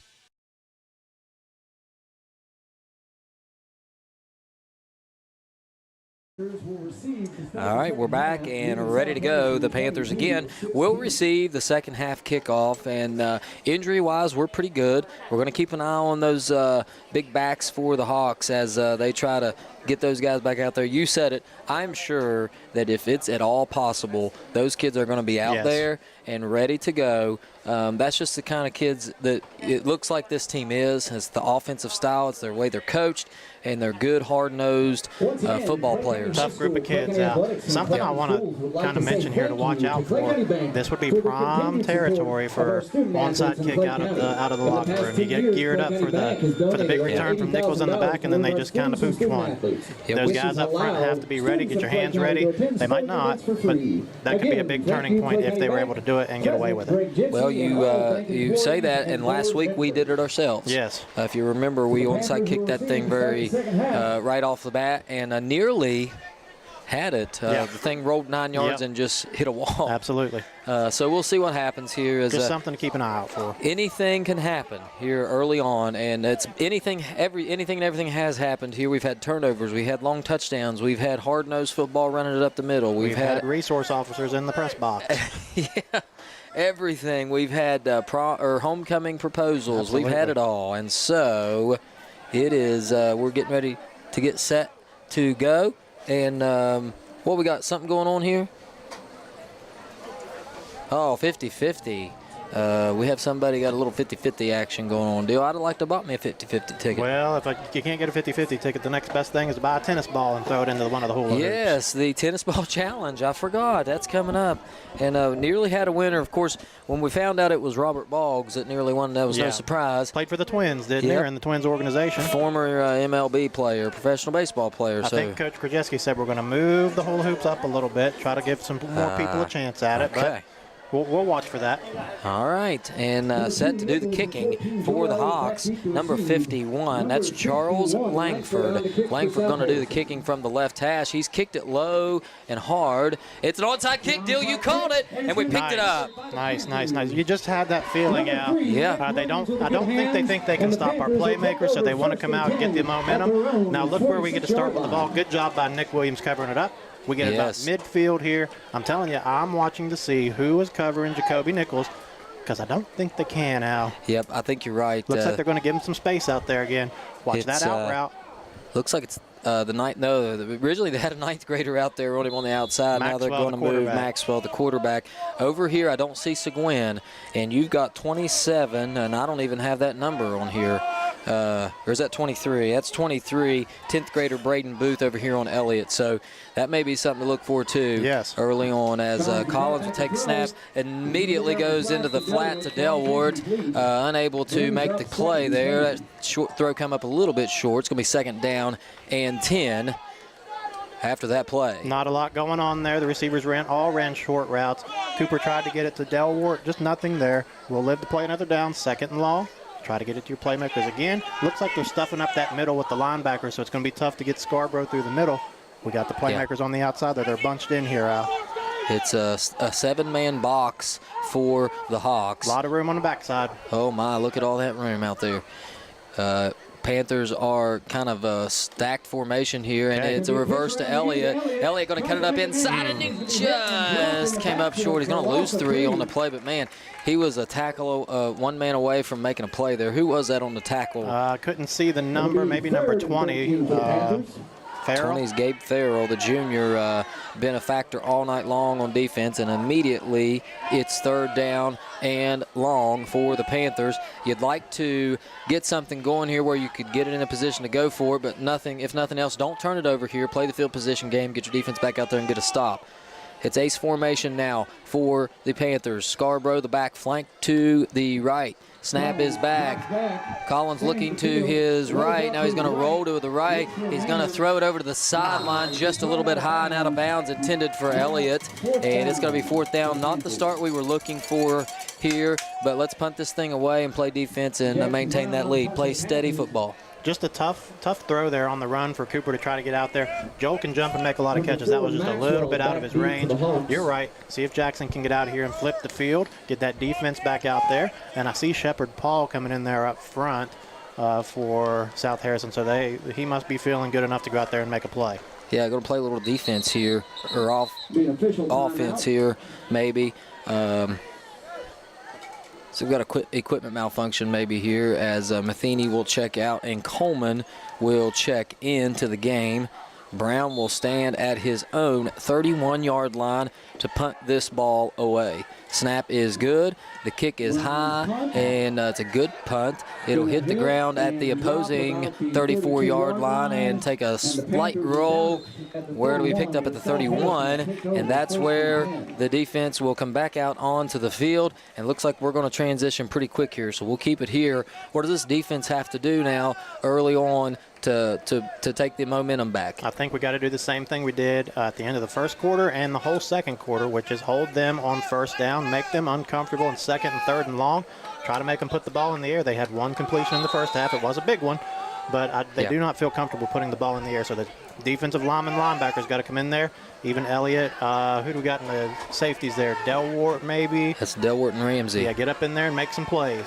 Watch the tight ends leaking out. It's that Maryland stick eye formation. Handoff is to the up back, and he gets to the 35-yard line. Gain of about 36-yard line, rather. And that was number 12, I believe, and that's a name you've heard a lot, Xavier Tustin, the 6'1", 185 junior, and it's going to be 2nd and 6. Yeah, I think Blake Coleman on the tackle again. I think you win first down there with a 4-yard gain. If you can hold them here to maybe 3rd down and 4, 3rd down and 3, you feel decent about your chances. Yeah. Try to get off the field without giving them a first down on this drive, but it all starts here on 2nd and medium. You know, depending on how many yards they get here could decide if this is 4-down territory or not, as they kind of are getting closer to midfield. And it's a quarterback keeper, and he's going to be hit. Nowhere to go. And little extra there. I hope you don't see that, as Morris was excited to get in on that play. And there you have it. 3rd down and 4 on this play here. And stop here will make it interesting. We'll see if we can't find a way to make a play. And really, it looks like, Dill, if they don't hand it to that up back, we've really found a way to get the ball carrier on the ground. Yeah, and a big key here, I have not seen Shepherd Paul in the backfield here in the beginning of the second half. They're going with those other running backs back there, and without that 6'4" pounder in there, I think we stand a better chance of stopping them here on 3rd and short. Yeah, you're right, Paul on the sideline, and it's going to be a handoff to the up back, Tustin. Tustin pulling and driving, and he's going to get it. He ran through 2 tacklers, and, you know, that's just tough football there as, slow to get up is now number 40, Austin Harbert, as he's limping around there. He's going to stay in the game, but man, guys just getting banged up all over the place for the South Harrison Hawks with 9:24 to go in the 3rd quarter. Ball is at the 43-yard line in Hawk territory as the defense looks for a win on first down here. That's right, Al. Key to the game. You got to imagine they're going to keep it on the ground with Tustin or Harbert, maybe even a quarterback sneak. Don't let them get 5 or 6 yards out of this. Hold them to 2 or 3, or even in the backfield. Harbert, Tustin, and Ross. And now Maxwell's going to keep it. Looks like initially they had him. Now he's going to escape. He's at midfield, and he's still going. He lost a yard there later as Morris made the play. Gain of 8 after all. They gave him forward progress, as I thought he kind of turned around and took off there. But they'll give it to him at the 49-yard line. And, man, we really had it blocked up there. Just that number 12 got out there. Is that Tustin? That's Tustin. Good block on the outside. And he got out there at the last minute and gave the edge to Maxwell. That's what they do so well. How they block for each other. When you got this type of a running game, you have to block for each other. And then, man, this is 2nd and 2? 2nd Gotta and think 2. You're going to see the same type of thing here. Harbert, Tustin, and Ross, the backs in the backfield. Maxwell, the quarterback, right under center. It's a handoff to Tustin. He's going to rumble his way to the 45-yard line. He's got enough for a first down, and the defense just got to keep playing here. They're going to get their first downs. Let's keep playing here. Let's find a way to get a stop when we need it. Get that offense back out on the field. That's right. You can just see how comfortable they get when it gets down to 2nd and short, 3rd and short. Yeah. Got to keep them behind the sticks if we can. Look like we bring in the big number 58, Brouillard. James Gross still in there. Christian Bryant. You see Nick Williams in there as well. He's done a good job of getting in there and making some initial hits and letting his big guys come help him out. See if he can't do that again here. Yeah, Nick Williams is right in front of us here, and you're going to see him cause trouble for that defense, and they run it away from him this time. It's Ross. Ross is hit by Jamie Gross, Not much there. It's a 2-yard gain. Ross is the junior, 5'10", 155, the smaller of the back trio there, as he gets a 2. That's a good stop there by the defense. And here we go again. Absolutely. We won first down. Let's win second and third. Absolutely. Get them into third and long, and they're not comfortable. I hate to keep saying it, but you can feel it. It's the same thing. You can feel it. It's really a simple game sometimes. Absolutely. And in this case, it really is. It's the same thing. It's that Maryland I formation. It's Harbert, Tustin, and Ross, your backs. They're going to go on 2 this time. They're going to keep it. It's going to be a pass play. We blocked it up. Good. Trouble. Flags on the play. Flag in the backfield here. Is there one downfield as well, Al? I saw the one fly out back here. Was it a hit on the quarterback or was it a hold? It looked early in the play, so I'm thinking hold if I had to call it from here. Yeah, they're pointing back this way as a legal motion. Maybe somebody moved.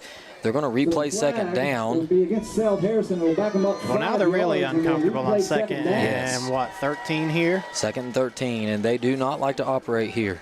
This plays right into our hands. You like to think, you might say, well, in 3 downs we can gain 13 yards, but it really isn't like that. It's really hard to keep that offense moving when you're in a second and 13.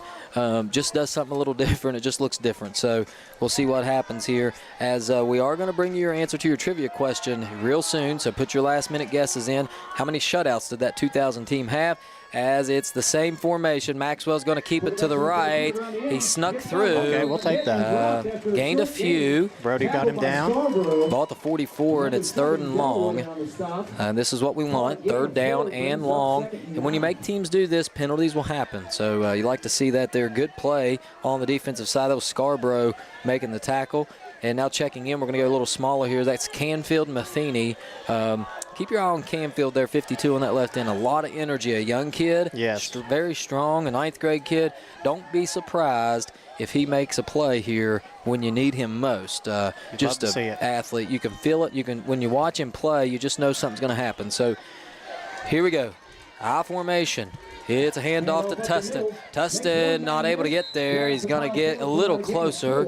It's going to be 4th down and about 3, and we'll go big here, and this is a big play. Boy, they got a little more on that one than you would have liked to have seen, but that's a play call to let you know they knew they were going to go 4-down territory. 4th down and about 4. I think you got to watch for the quarterback going around the outside again. Yeah. With Paul out of the game, they've seemed to turn to Maxwell to be their big play guy on big downs. I wouldn't be surprised to see him try to sneak out to the left side here where there's a lot of room. We just got to extend that play out. Jaden Morris over here on the wide side. See if he can't take on a block and get him to the ground. Jaden Morris out there with his dad at halftime, part of that 2000 team. Good to see second generation coming up big. It's a handoff to Tustin. He didn't get it. It's going to be a turnover on downs. Tustin went down immediately. And Dill, that's the play you were looking for. Well, he handed it right off to Tustin, and Tustin went diving for the 1st down and came up a couple yards short. I couldn't tell if he lost his footing or he just tried to jump for it. We'll see it here on the replay. It was, is that Bryant and Williams and Canfield? I think he just lost his footing, Al, and he tried to dive for about 4 yards, and that's hard to do even for the best of athletes. Yes. And we'll take it over here. That's a big play. That is a huge play. We talked about it. That penalty early, putting them behind the chains, is what it made that happen. And the Panthers have a chance here with 5.5 to go in the 3rd quarter. A lot of time ran off on that drive. We got a chance to really make a statement here as the offense comes back onto the field. Ace formation. Scarborough, the back to the left. He'll stay in the block. He's got him out here. It's Elliott. Elliott caught it at the 47, and nice tackle near a 1st down, and there it is. That's Elliott over there getting involved, and that's the young defensive back, Braden Booth, the 10th grader. Made a good tackle, but, man, it's hard to cover him out in open space. Al, they're giving him a lot of room out there. That out route is there all game long if they're not going to come up there a little bit further, but you got to know. Yeah. They've watched film, too. These guys can make huge plays down the sideline. You said it, Braden Booth with a nice tackle. Had he not made that tackle, making a huge play. Joe was gone. Yes. And so we'll see what happens here. Same formation. We got Nichols to the left. It's motion now. Ramsey going right to left. Scarborough going to hand it off, and he gets across the 50. Gain of about 3. And boy, if you get that going, watch out now. This offense could really be moving. Al, I can't tell. That looks like Shepard Paul, and they're making a play. Man, he's still limping around out there. He looks like he's good to go on defense, but they're not going to keep him out of the game on offense. You can still see him kind of limping around a little bit, but he was able to get Scarborough for about a 3-yard gain. 2nd down and 7. Looks like over on the far side they have moved up a little on the nickels. So Elliott's still getting a lot of room down here at the bottom. Boy, Shepard Paul in there gutting it out. I don't know if his folks are here or maybe some watching at home, but tough kid. This time Collins rolling out to the right. He escapes. He's going to throw it. Oh, incomplete. Intended for Joe Elliott. He put it in the air there. That's the confidence he has. He could have ran that thing and maybe got close to a first down, but we'll live with that as it's only 3rd down and about 7. And I was mentioning Paul just gutting it out on over there. He's he's a little gimpy, even as he limps back to the line of scrimmage here. So tough kid, and boy, you got to hand it to him. These kids go through a lot. So we'll see what we can do here with 3rd down and 7. We move those receivers in just a little bit, and the snap is back. Collins throws it to Elliott. Just a little miscommunication there. You hate to see that. Coach Brian Collins not happy with that one there. It looks like Cooper's feet wasn't quite set, and it's going to be 4th down, and we're going to have to punt this thing away. But let's play the field position game here. We got a good punter. I was going to mention there before that play, I think if you pick up 4 or 5 yards on 3rd down, you might be in position to go for it on 4th. You really don't want to go for it on 4th and 7. You're right. Flip the field position. See if Jackson can't pin them real deep here. They've got number... Is that Shepard Paul back there ready to receive, or is that number 4? Maxwell. Okay. That's the quarterback, Maxwell. Paul, the middle linebacker here. And Brown's punt is really good. It looks like it's going to take a bounce and just goes into the end zone. Outkicked his coverage just a little bit. So with 4:05 to go, they'll bring it out to the 20-yard line, and that's where the Hawks will take over. Let's take a quick break and hear a word from our sponsors. You're watching WVRC, Clay County Sports. If you're interested in a new tractor or implements, give Shamlin Brothers Farm Supply a call at 304-927-1426. We are a coyote, bush hog, Vermeer, and coon dealer. Also, look us up on the web at ShamlinBrothersFarmSupply.com. And may God bless.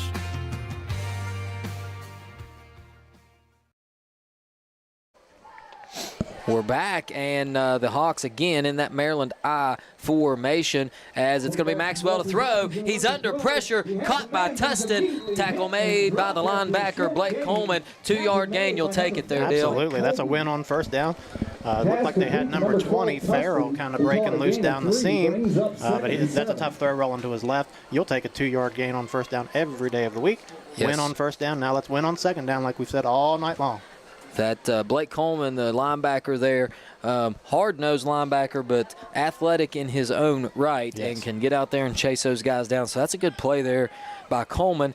And we're in a good position here, 2nd down and 7. It's the stick eye formation again. It's going to be a handoff to Tustin. He'll charge forward and gain of about 2. It's going to be 3rd down and 3. Gain of about 3 there. He gained a yard after he was hit. And you can tell they coach those kids, when you get hit, fall forward. Yes. And that's an extra yard every time. We talked about it earlier. He stays so low to the ground. He is hard to tackle. It's going to be 3rd and short here, Al. I think this is a huge play. If you stop him here, I don't think they go for it on 4th down this far back. So a huge play coming up for the defense. Watch for the blitz by these linebackers here. I imagine they'll blitz those A-gaps, and we'll see Williams right up in there and Coleman in the left side of the A-gap. It's going to be Maxwell. Nice. Oh, he escaped the tackle. Ramsey comes up and makes a touchdown-saving tackle. And, boy, you drew that one up. I know Coach Burdett's probably up there above us pulling his hair out. Absolutely. As he was right there. He had 2 guys in position to take him down in the backfield and get a huge stop. He's able to escape it, get the 1st down. Don't let him string that into a huge drive here. See if you can't get another win here on 1st down. Now you just got to reset. Boy, that was so close. I thought we had him there for a loss, and that's definitely punt time for the Hawks. But nonetheless, it's 1st down and 10. Ball at the 34-yard line of South Harrison. Same formation as we've seen all night. It's Harbert, it's Tustin, and it's Ross, and it's a keeper. Same play. Bryant says not today, and then his buddies come along. Elliott, Scarborough, Brouillard, and Gross. Man, all those guys right there doing what they need to do. And, boy, that's a big play. You can see Christian. You can see Christian Bryant super excited on that play because he was one of the ones that was in the backfield with a chance to make a play on the last drive. Excellent play there. Couldn't see, was it Elliott got in there as well? Yep, and I think I know why Bryant is so pumped up. What's that? I have him in college algebra, and we were doing some factoring today.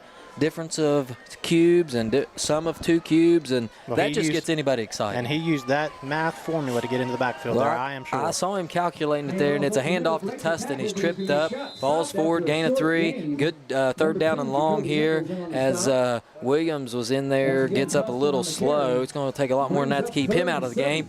And 3rd down and 7, and yeah, we were working on some factoring and math, and I think that's what he used there to get that tackle. 100%. Had to be. I don't know if you saw it there. Tustin's having a hard time keeping his feet.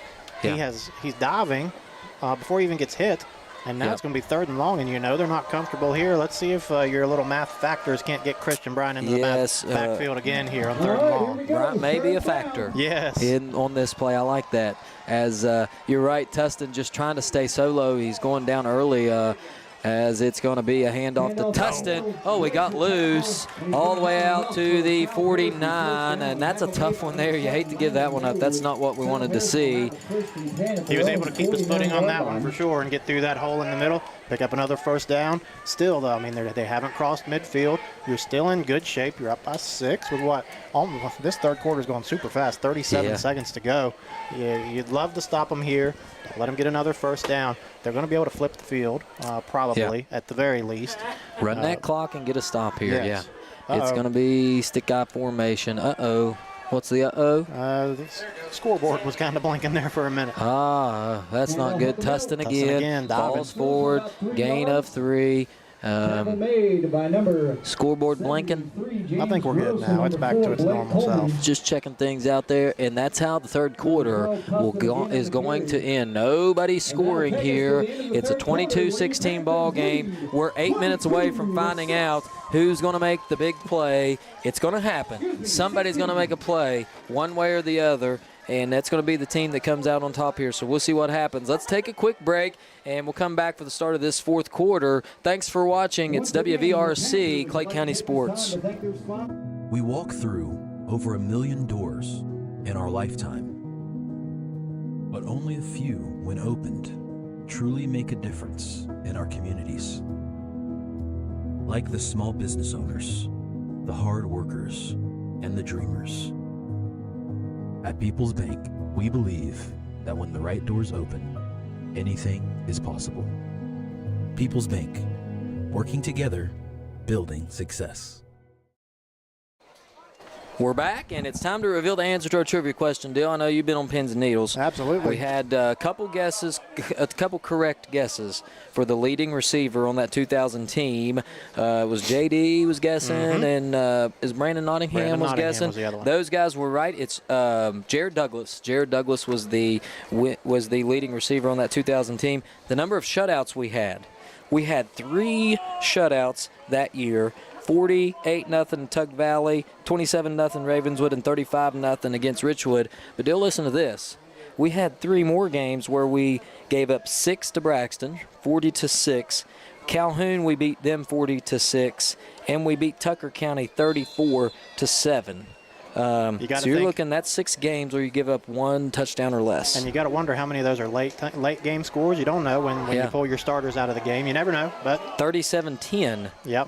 So 8 of those games, we gave up 10 or less points. That's pretty tough. Good stat. As we start the 4th quarter, Maxwell's going to keep it. Nowhere to go. He's taken down.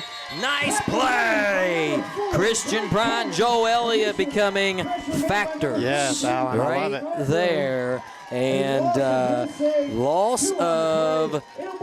They're gonna. It's 3rd and 9. Yeah, 3rd and 9, and this is a big play here. Well, 3rd down and 9. We talked about it earlier, Al. It's hard for those defensive backs to become a factor in this game, and Joel was able to get up there and make the first hit on the quarterback. Excellent job making a play.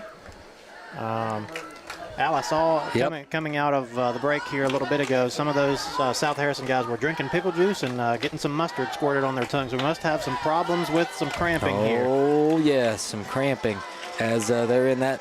It's just a regular I formation. Pitch, it's a halfback pass. Paul's there. Ball's loose. Covered by the Panthers. Christian Bryant covered it up. They went for the trick play. It's not there. Christian Bryant punt. And how about that? Turnover, Clay County. I told you somebody was going to make a play, and lo and behold, Christian Bryant makes it, and I think you can call him a factor. Absolutely. The X factor man, here. yes. Man, that's a huge play. You just can see how uncomfortable they are when they get into that second and third down and super long. That was a great play by the defense.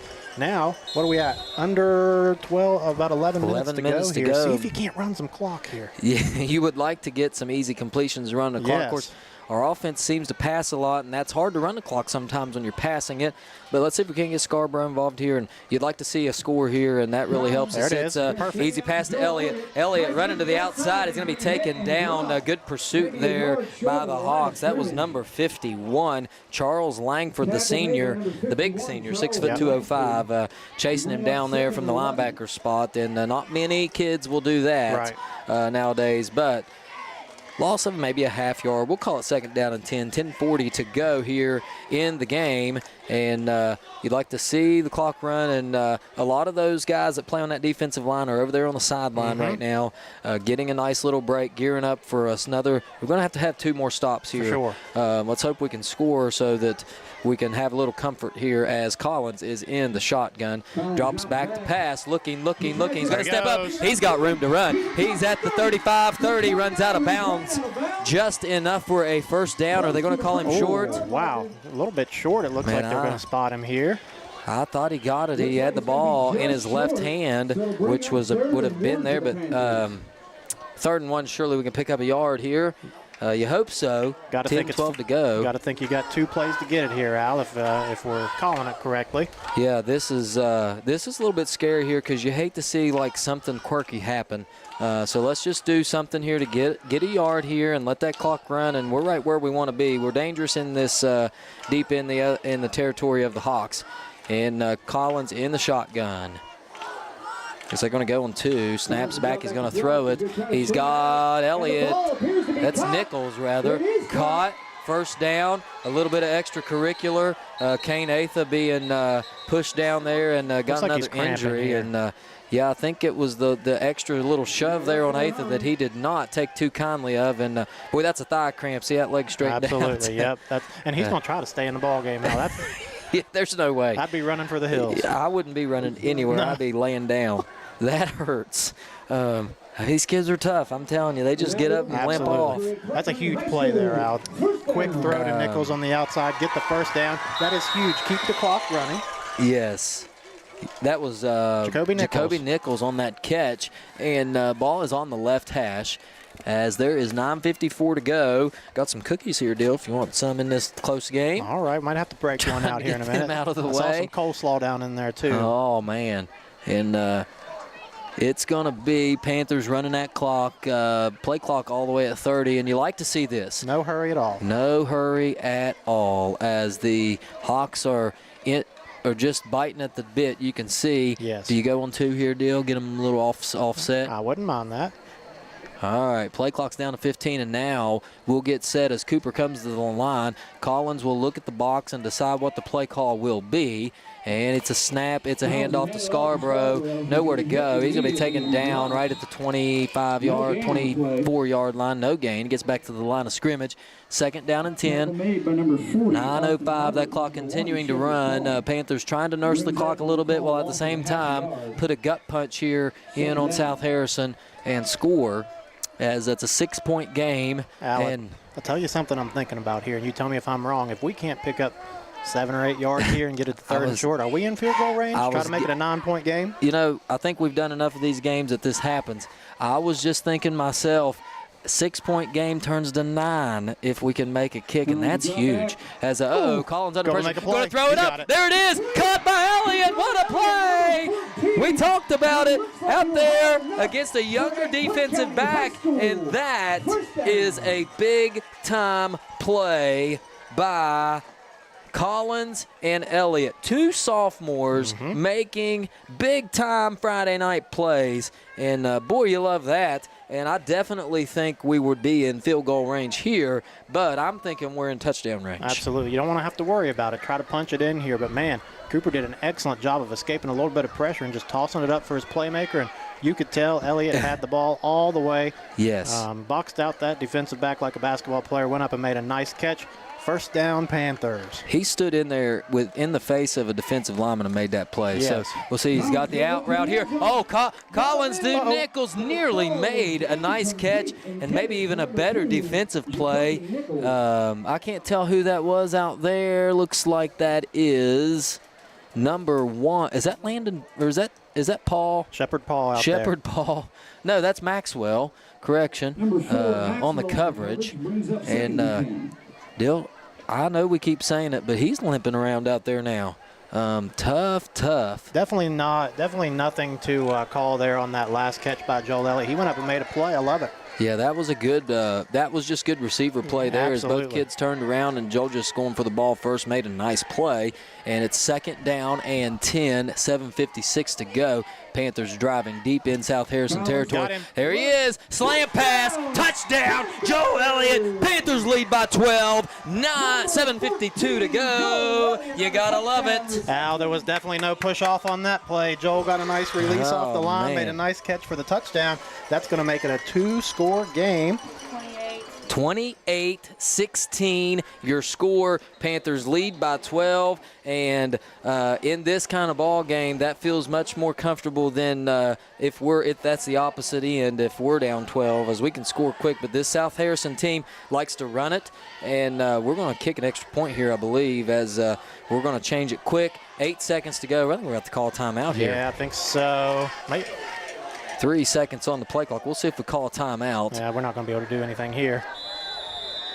Flag on the play. Maybe we're just going to take the penalty and kick it anyways. I think Jackson's comfortable moving it back 5 and kicking it. He might be more comfortable doing that. I was going to say same thing. It looks like that's going to be pushing back 5, and he's more comfortable there. So I think you're right. I just love this receiver play by Joel Elliott, going out there and making plays, making great football plays. Love it. Don't forget, sophomore, All-State last year as a freshman. Looked good to me, Al, but yes, you are correct. It's good. And sophomore out making there, a play. All-State receiver making plays. And don't forget, we got an All-Stater on the other side, too, in Jacoby Nichols. That's right. These guys are amazing. So, boy, you like where we're at here. Let's go out and play some good defense. 7:52 to go in the game. Panthers lead 29-16. Let's take a quick break, and we'll be right back. Thanks for watching WVRC Clay County Sports. Clay Family Pharmacy is your hometown pharmacy, serving Clay County and the surrounding areas with prompt, reliable service and a family-friendly atmosphere. We are open to serve you weekly. Our hours are Monday through Friday from 9 a.m. to 6 p.m. and we are open Saturdays from 9 a.m. to 2 p.m. Give us a call at 304-587-2123. Clay Family Pharmacy, proud supporters of all Clay County athletes.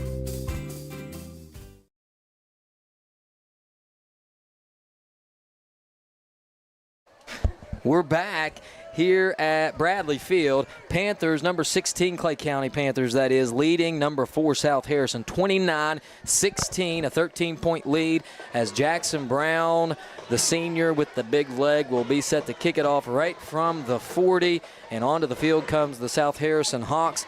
And, Dill, don't be surprised. I think you know this already. We're going to start to see some of those kids that may be banged up back out there on the field. For sure, I think you're right. They are itching to get out there. Shepherd Paul back out there. Back deep is Maxwell along with Ross. And this is a deep kick as we got whistles. Surely it's not an offsides, but it looks like that might be what they're going to call. Yeah, that's the area where it will be, Al. That was a good kick. Sometimes you don't realize what an advantage it is when you got a kid that can kick it down there deep at the 10-yard line. We'll back it up 5, and he'll still, you got to watch, he'll kick it down there to the 10 or 15. And now we are under 8 minutes. That's still a lot of time here in the fourth quarter. Don't want to get too ahead of ourselves, but we've been playing so well here in this second half. I think we'll be all right. Just to get those defensive linemen in there, the linebackers making plays some more. I'd love to see another turnover. The way this defense is playing, I wouldn't put it past them getting another turnover here on this next drive. Well, you're right, and you don't want to give up the big play. If they want to chunk, if they want to get 4 or 5 yards a chunk, that's what more they're accustomed to. And don't give up the big one here. don't give up anything on the kickoff, as Brown will get set to kick this time from the 35-yard line. And Jacoby Nichols will be set. He's got the hands raised. He gives the signal. And we're off. This time that kick is going to land in the end zone. He's excited watching running down there. That is a huge kick. Moving back 5. He doesn't care. Put it in the end zone. Make him start back at the what? Is that the 20, 25? Yeah, at the 20 down there. And watch Brown goes and gets his own tee. And now he's probably going to come back in and play. Has he been playing on the defensive line here much They've been keeping him out for offensive Okay. purposes. So we'll see if he comes back out there. But that was a kick. And so much for the field position. They've been better off just to return the one before. Because that was a heck of a play. And let's just play good, solid defense here. We don't have to have, we don't have to hit them in the backfield. Let's just stop them from getting big chunk plays. Make them run that clock a little bit, as it is not in their favor. They got 80 yards to go. Hard to do when you're under pressure like this. And it's going to be the stick I formation. It's a pitch out to Ross. Ross looking for room to run. He's tackled at the 24, 25-yard line. 5-yard gain as the clock continues to run. It'll go now under 7 minutes, 40 seconds. Panthers 29, South Harrison 16. Second down and 5. You like that? You'll take that all night. Absolutely. And it doesn't look like they're speeding up their offense a whole lot, maybe a little bit quicker than they have been before. You'll definitely take 2nd and 5 over some of those big chunk plays they had before. Harbert, the up back. It's going to be Mack. He's going to hand it to Harbert right away. And he gets ahead to the 31. No correction. That's not Harbert. That's Tustin. It's a first down. It got just enough for a first down. So in 2 plays, they will gain 11 yards. That clock is ticking closer and closer. It's now nearly under 7 minutes to go. And they've got 68 yards for the touchdown here. Let's stay focused, Panthers. It's the I formation. Harbert and Tustin. Tustin gets the handoff. Coleman brings him down. No gain. Keep your heads out there, boys. Don't do anything extracurricular. You don't need to give them 15 yards after the play. Good tackle by Coleman, stepping in there, making the stop. We won first down. Let's win second down and then get them off the field on third. Yeah, if they don't gain anything here, that makes them very uncomfortable. And those big defensive linemen are doing their job tonight, and it's the stick I formation. Harbert, Tustin, and Ross are your 3 backs in order. It's a keeper by Maxwell. He's going to pass. Nowhere to go. Nice. Nearly intercepted. And looks like the receiver, number 20, Gabe Farrell, fell down. He's looking for some sort of flag. I don't know. I didn't see anything there. And it's going to be 3rd down and long. We'll look on the replay here. I didn't see anything either, but I was kind of watching the backfield. Going to be out of the camera here. Good pressure in there, and a couple of guys went diving for the ball. I don't think even if it's there was any push in the back or any hand fighting out there, no chance to make the play anyways on that throw. Yeah, it kind of looked like to me, what I caught of it is maybe they were kind of both cutting to that out route, and he just kind of fell down.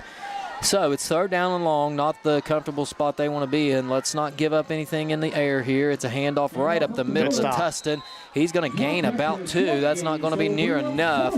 And Dill, barring anything crazy here, this could be the nail in the coffin if the Panthers can make a play and get off the field. Because this is deep in their own territory. They got to have this one. I'm with you, Al. Clock is running here.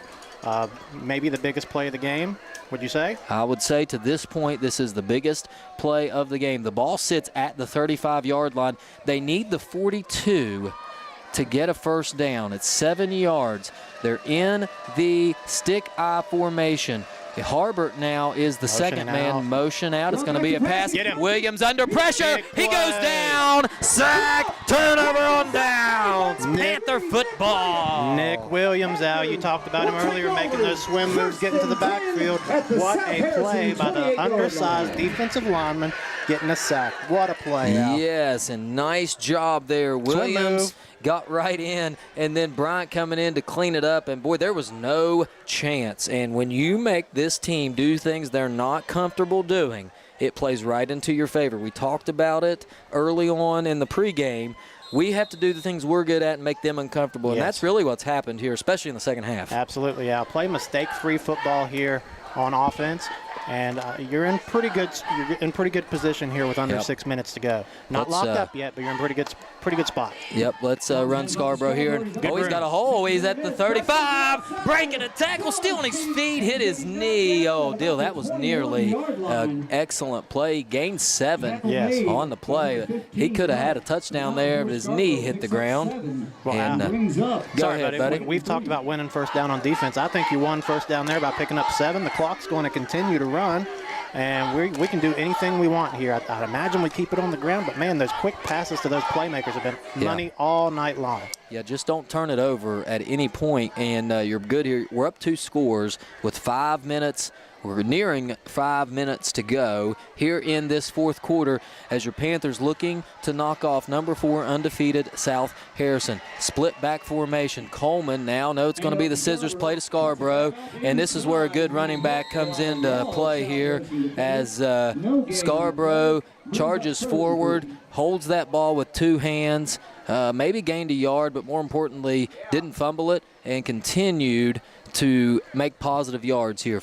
Now we're under 5 minutes to go at 4:40, and Panthers looking at a 3rd down, and we'll call it 4. Yes. I'm going to say split back formation. Nichols over here in single coverage to the left. We got Elliott to the right. Slot receiver is Landon Delward. They're going to throw it out to Delward. He caught it at the 20. Good tackle made by number 2, Ross. He gained 1. 4th down and 2 here, and I think we'll probably keep the offense out there, don't you, Dale? I would imagine so, Al. You don't want to take any chances on a bad snap on a field goal try. Go for it here. Try to pick it up. If you don't get it, they're backed up, and they'll have under 4 minutes to go to try to get 2 scores.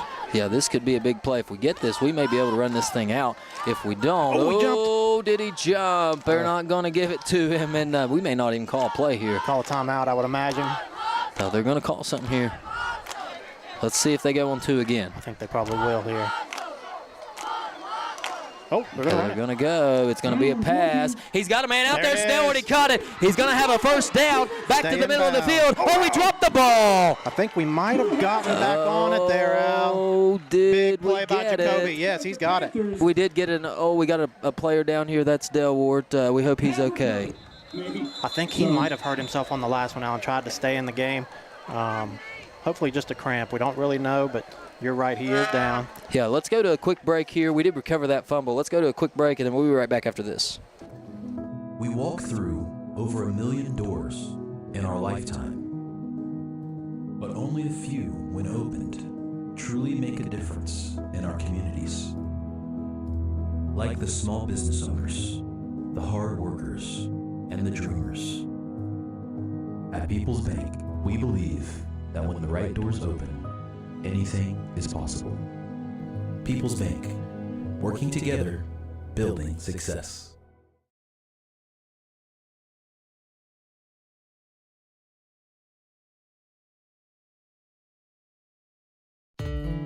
Legs Welding, Inc., located in Clay County, West Virginia, has provided high-quality products and services to the vital West Virginia coal mining industry since 1978, specializing in custom underground mining equipment such as shuttle car bodies, scoops, booms, and components. Legs Welding is fully equipped and capable of performing a variety of your welding and manufacturing needs. We only use American-made steel, and we take pride in our solid, strong American craftsmanship. Legs Welding, Inc., 304-587-4335. Proud to support the students and athletes of Clay County.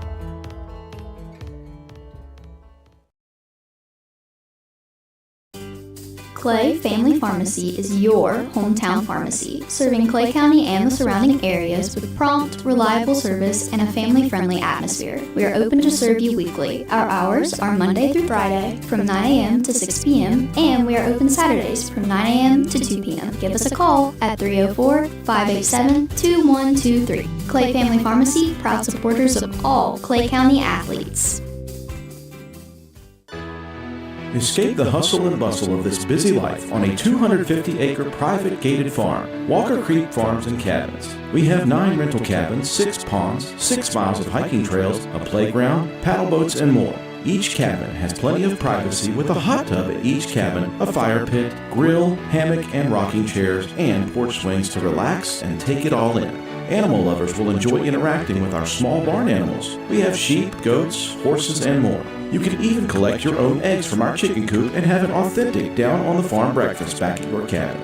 Walker Creek Farms and Cabins. You can find us on the web at walkercreekfarms.com and book or on Airbnb. Call 304-286-5200 or 304-421-4392 for any additional information.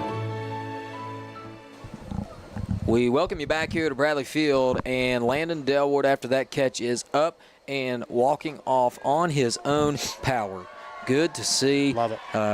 Delward made such an incredible play there, and he got hit. And I don't know when he got hit if that injury kind of caused that fumble there, but I know it kind of got covered up there. We recovered that ball. And we are at the 2-yard line, up 13 with 3.5 minutes to go at the 2. Short of a incredible implosion here, we're sitting in good position. Yes, mistake-free football, like we've said. Almost made a mistake there on the fumble, but you can't blame him because he was getting injured on the play. Yeah. Got to imagine we're going to keep it on the ground here. Yeah, I think you're right here. As Collins comes back out, we're in a split-back formation. Look how wide those receivers are on the outside, getting those guys out of the box. I'm sure we're going to run this ball here, and you have to put 2 guys out there on them. Yep. I think you have to, or we're going to throw it up out there. That's good.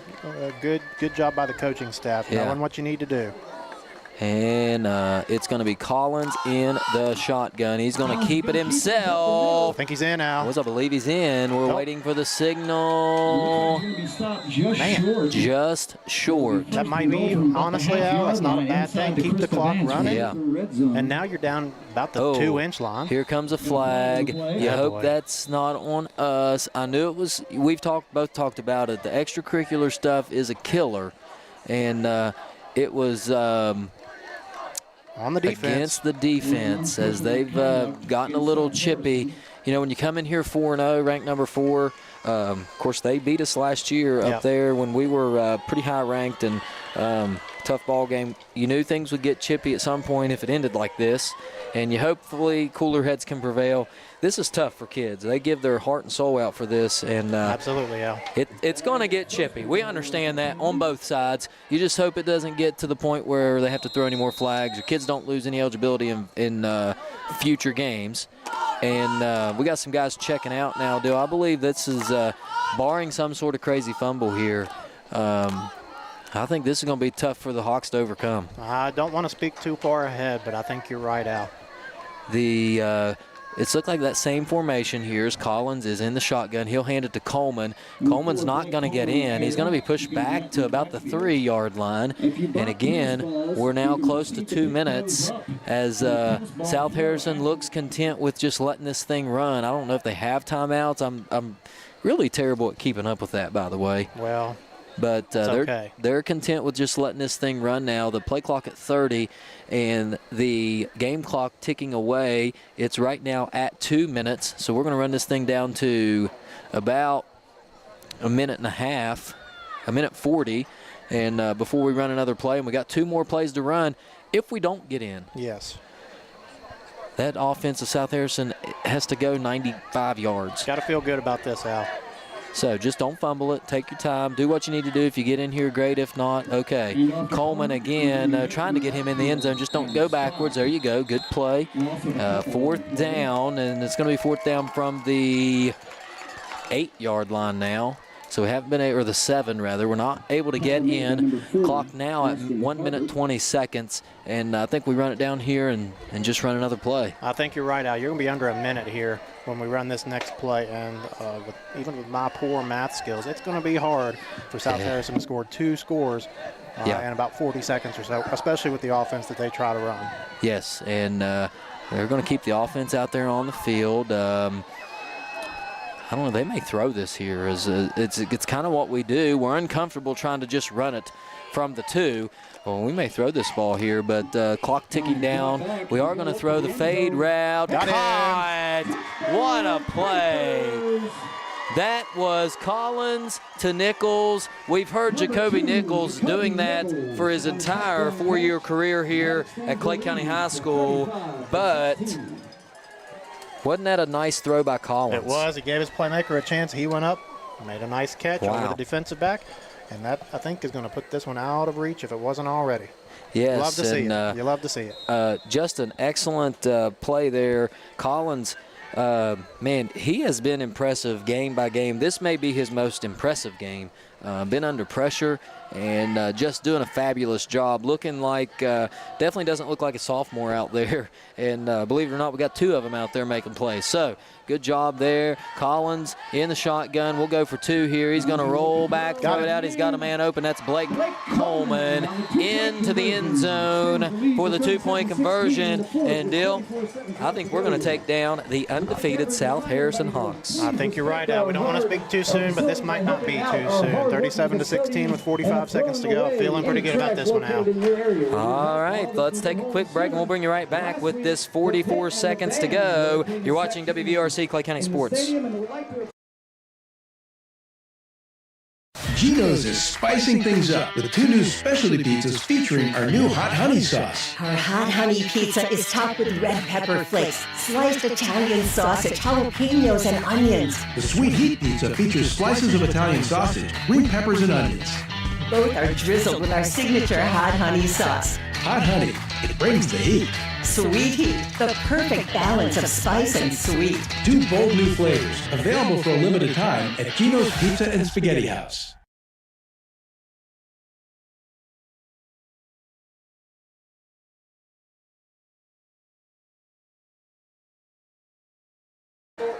We're back as the Panthers kickoff team is out on the field.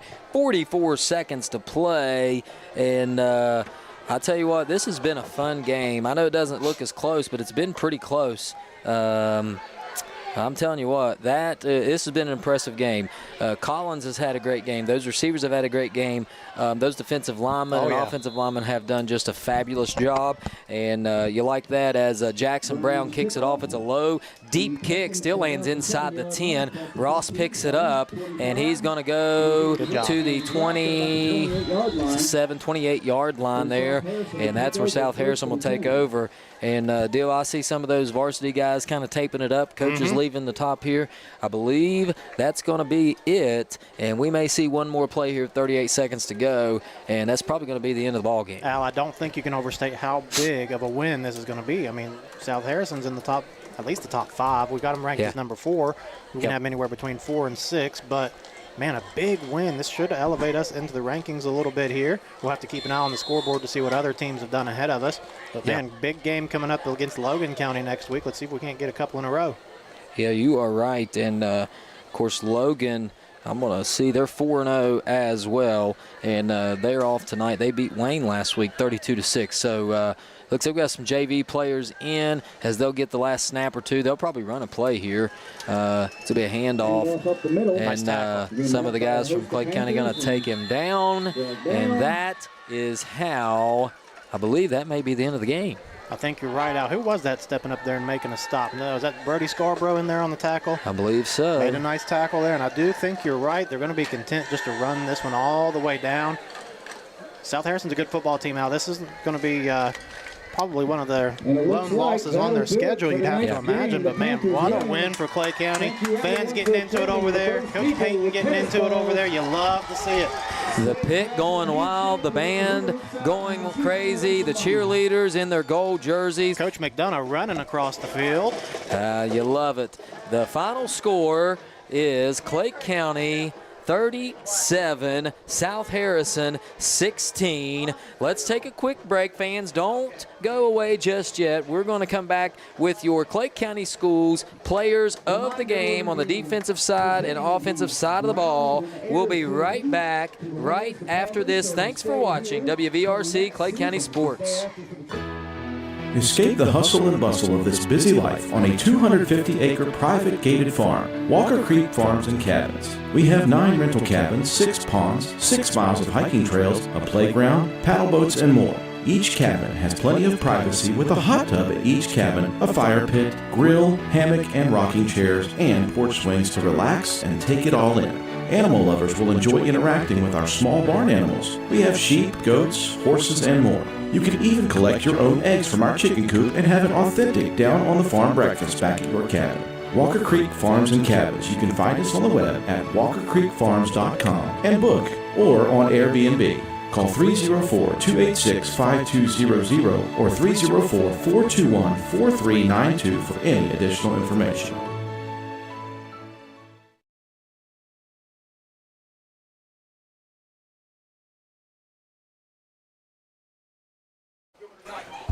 We are back on the field as you are seeing Clay County being presented with the first ever Ground and Air Cup. And the Panthers will take this one home and put the nameplate on it for year number 1. The inaugural Air and Ground Cup goes to the Clay County Panthers. And what a game deal. And we're going to give you our defensive or offensive players of the game. And I'm excited for this because a lot of times it's really hard to pick a player when you have a team that scores 37 points. But I'm going to take the liberty of picking the defensive player of the game for tonight's game. And I'm going to go a little different here. I'm going with the entire defensive line as our defensive players of the game. And those guys are Nick Williams.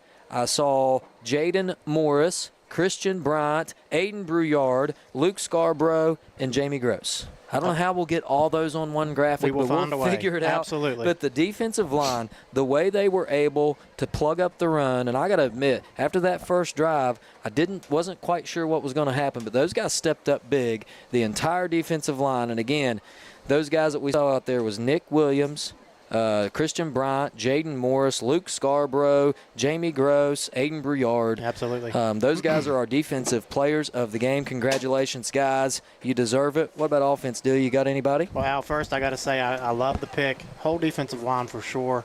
We said they got to win first down. They did that so many times tonight. I'm with you. After that first quarter, I was a little worried, but they stepped up and made big-time plays. I love the pick. I'm going to pick 2. I know there's no rules to this, so I'm going to go with 2. Yep. One that I don't think we've called, except for maybe a couple scrimmages. Cooper Collins, player of the game for me on offense. Just efficient. I don't have the whole numbers, but I think he was around 200 yards and 2 touchdowns. Didn't have to throw the ball a whole lot in the second half. Most of that came in the first half. And then I'm going to go with Jacoby Nichols again on the outside, making a bunch of plays. 88 yards, 2 touchdowns. I'm going to go back tonight and look and see how many of those were after the catch and try to add that to our graphic. So good job by everybody. Good job by the offensive line. I just want to shout out the whole offensive team. Can't give it to everybody, but, man, what a win. You aren't kidding. Those guys, that's a great, great job there by the Panthers. Boy, I tell you what. We have just beat an undefeated South Harrison team, and that's a tough one down there. Those guys had 4-0 coming in, and they're going to have a lot of wins, and that's going to be big come playoff time. For sure. I think we're going to surprise a lot of people. Now, don't blink now, but we have a game next week against Logan County, and Coach Nichols has talked about this before. It's like we bounce back and forth between styles of play. Yep. You're going to see a Logan County team who likes to throw the ball around, who likes to get it in their playmakers' hands, and it could be a shootout. Yep. So interesting to see what happens there next week. Final, I don't have a lot of final stats here. Tackles, Christian Bryan had a ton. Nick Williams had a ton. Jaden Morris, Brody Scarborough, and I didn't mention the linebackers of Coleman and Scarborough, but they did an excellent job as well all night long as guys in secondary making plays when they had to. So just a great game. Man, what an awesome, awesome game. We got some hula hoops coming out here, Al, and I see some folks. Do we see any tennis balls yet? Ooh, Last I can't week wait for we were this. watching for him, and it doesn't look like we moved him in any. He's going to keep him right there at midfield. Boy. We were looking for him throwing it from the field, but they all threw it from the stands there. So we'll have to see what's going on this week. I see a row of kids over there in black shirts. Yep. I have a feeling that they have a tennis ball. I think you're probably right. Now, Dill, as we get ready for next week, big event coming up Tuesday. We are going to broadcast our first ever cross-country meet. Absolutely. At the I forget what's the name of it. Buffalo Creek Yes. Invitational. Is that it? Okay, the Buffalo Creek Invitational. I don't know how that's going to go. I think we both talked. We don't know what that's going to look like, but we're going to do our very best to bring you all that action live from the Buffalo Creek Trail over on Dundon, over in the Dundon area. So that'll be exciting. That'll be exciting for those kids. And I think a couple of them play football. Is that right? Yep. And it's going to be hard for me not to get up and run. Here we go. Oh, yeah, we're ready. All right. Here we go. We got a countdown going. 7. Oh, we had one early. That's all right. He wants to see where it lands. Too far. 2, 1, That and was. throw. Here we go. There they go. Anything close. One's bouncing over. Oh. It's in. We got one in. One. We still got tennis balls coming in from everywhere. Those ones don't look like they're going to go anywhere. One in. Oh, there's more coming. Come on. That There looks could good. be another that one. Looks good. Just The last one outside. doesn't have a chance. Just So it looks like wide. we do have one winner. He didn't get it in the bullseye, but he did get in one of the outer circles. That's right. So, although he may not win half the pot, and shout out to Coach Krajewski and our man Jeremy. Jeremy Neal out there picking up the tennis balls. Of course, now Jeremy comes down here and does all kind of things, helps us park cars, helps us get the field cleaned up, just does a good job there. So good to see Jeremy helping us out. And who was our winner, Jeffrey? Do we know? The winner of tonight's tennis ball Here we is go. number 10, Ryan Bird. Ryan Bird. Hey. I don't know Ryan Bird, but sounds like a baseball player to me. Yep, I think we need to get him on the mound. Yeah, for sure. Well, Dill, let's see. We have cross country coming up this week, on Tuesday. I believe there's a volleyball game Thursday, and then action on Friday. We'll probably have to leave early to get to Logan. I'm telling you, a long ways down there. Yes, for sure. It'll be a fun trip. Yep, we'll have to get some back in class next week and get some of those factoring problems done. Yep. And you see what happens when you factor, you become a factor. That's right. All right. So, again, the Panthers with a big win. We moved to 3-1 or 3-2, correction, on the year with a big win over number 4 South Harrison. That's exactly what we hoped we would see. It's been a fun broadcast, Deal. You got any final thoughts? Great win. I think we heard, Casey Burdett and Gavin Nichols coming down the steps there said this might be one of the bigger wins in program history just because they're rated so high and an undefeated team on a big night. Awesome to get it on the night that we celebrated the 2000 team. Just very proud of these guys and the way they played tonight. Awesome job. Yep, and hats off to this coaching staff. And Coach Nichols, he has quietly – I don't know if it's even quietly. He has become one of the winningest coaches in school history, and he puts in a ton of work and a ton of effort, so we want to shout him out. Gets these guys ready. All the coaches do a great job, but he kind of operates the entire thing and manages the entire operation. And the way he gets these kids ready to play week after week after week, year after year, in and out, playing these teams so tough. You lose your quarterback who broke nearly every school record and nearly go up and win a playoff game at Philip Barber, and we're right back in it. Yeah. It's just reload. Absolutely, yeah. So that's an awesome thing. So, Dill, it's been fun again. Glad we were able to do it. We're going to end the broadcast here. But, again, thanks for tuning in. We want to thank all our sponsors. We want to thank WVRC, Drew and Swolby and all those guys. Don't know how their game turned out, but we'll check it out. So share our page, like us on Facebook, do all those things. And we'll be right back at it this coming week. Watch for our stuff as we will go on live. You've been watching Clay County, WVRC Clay County Sports. Thanks, everyone. Have an excellent night. We'll see you on Tuesday.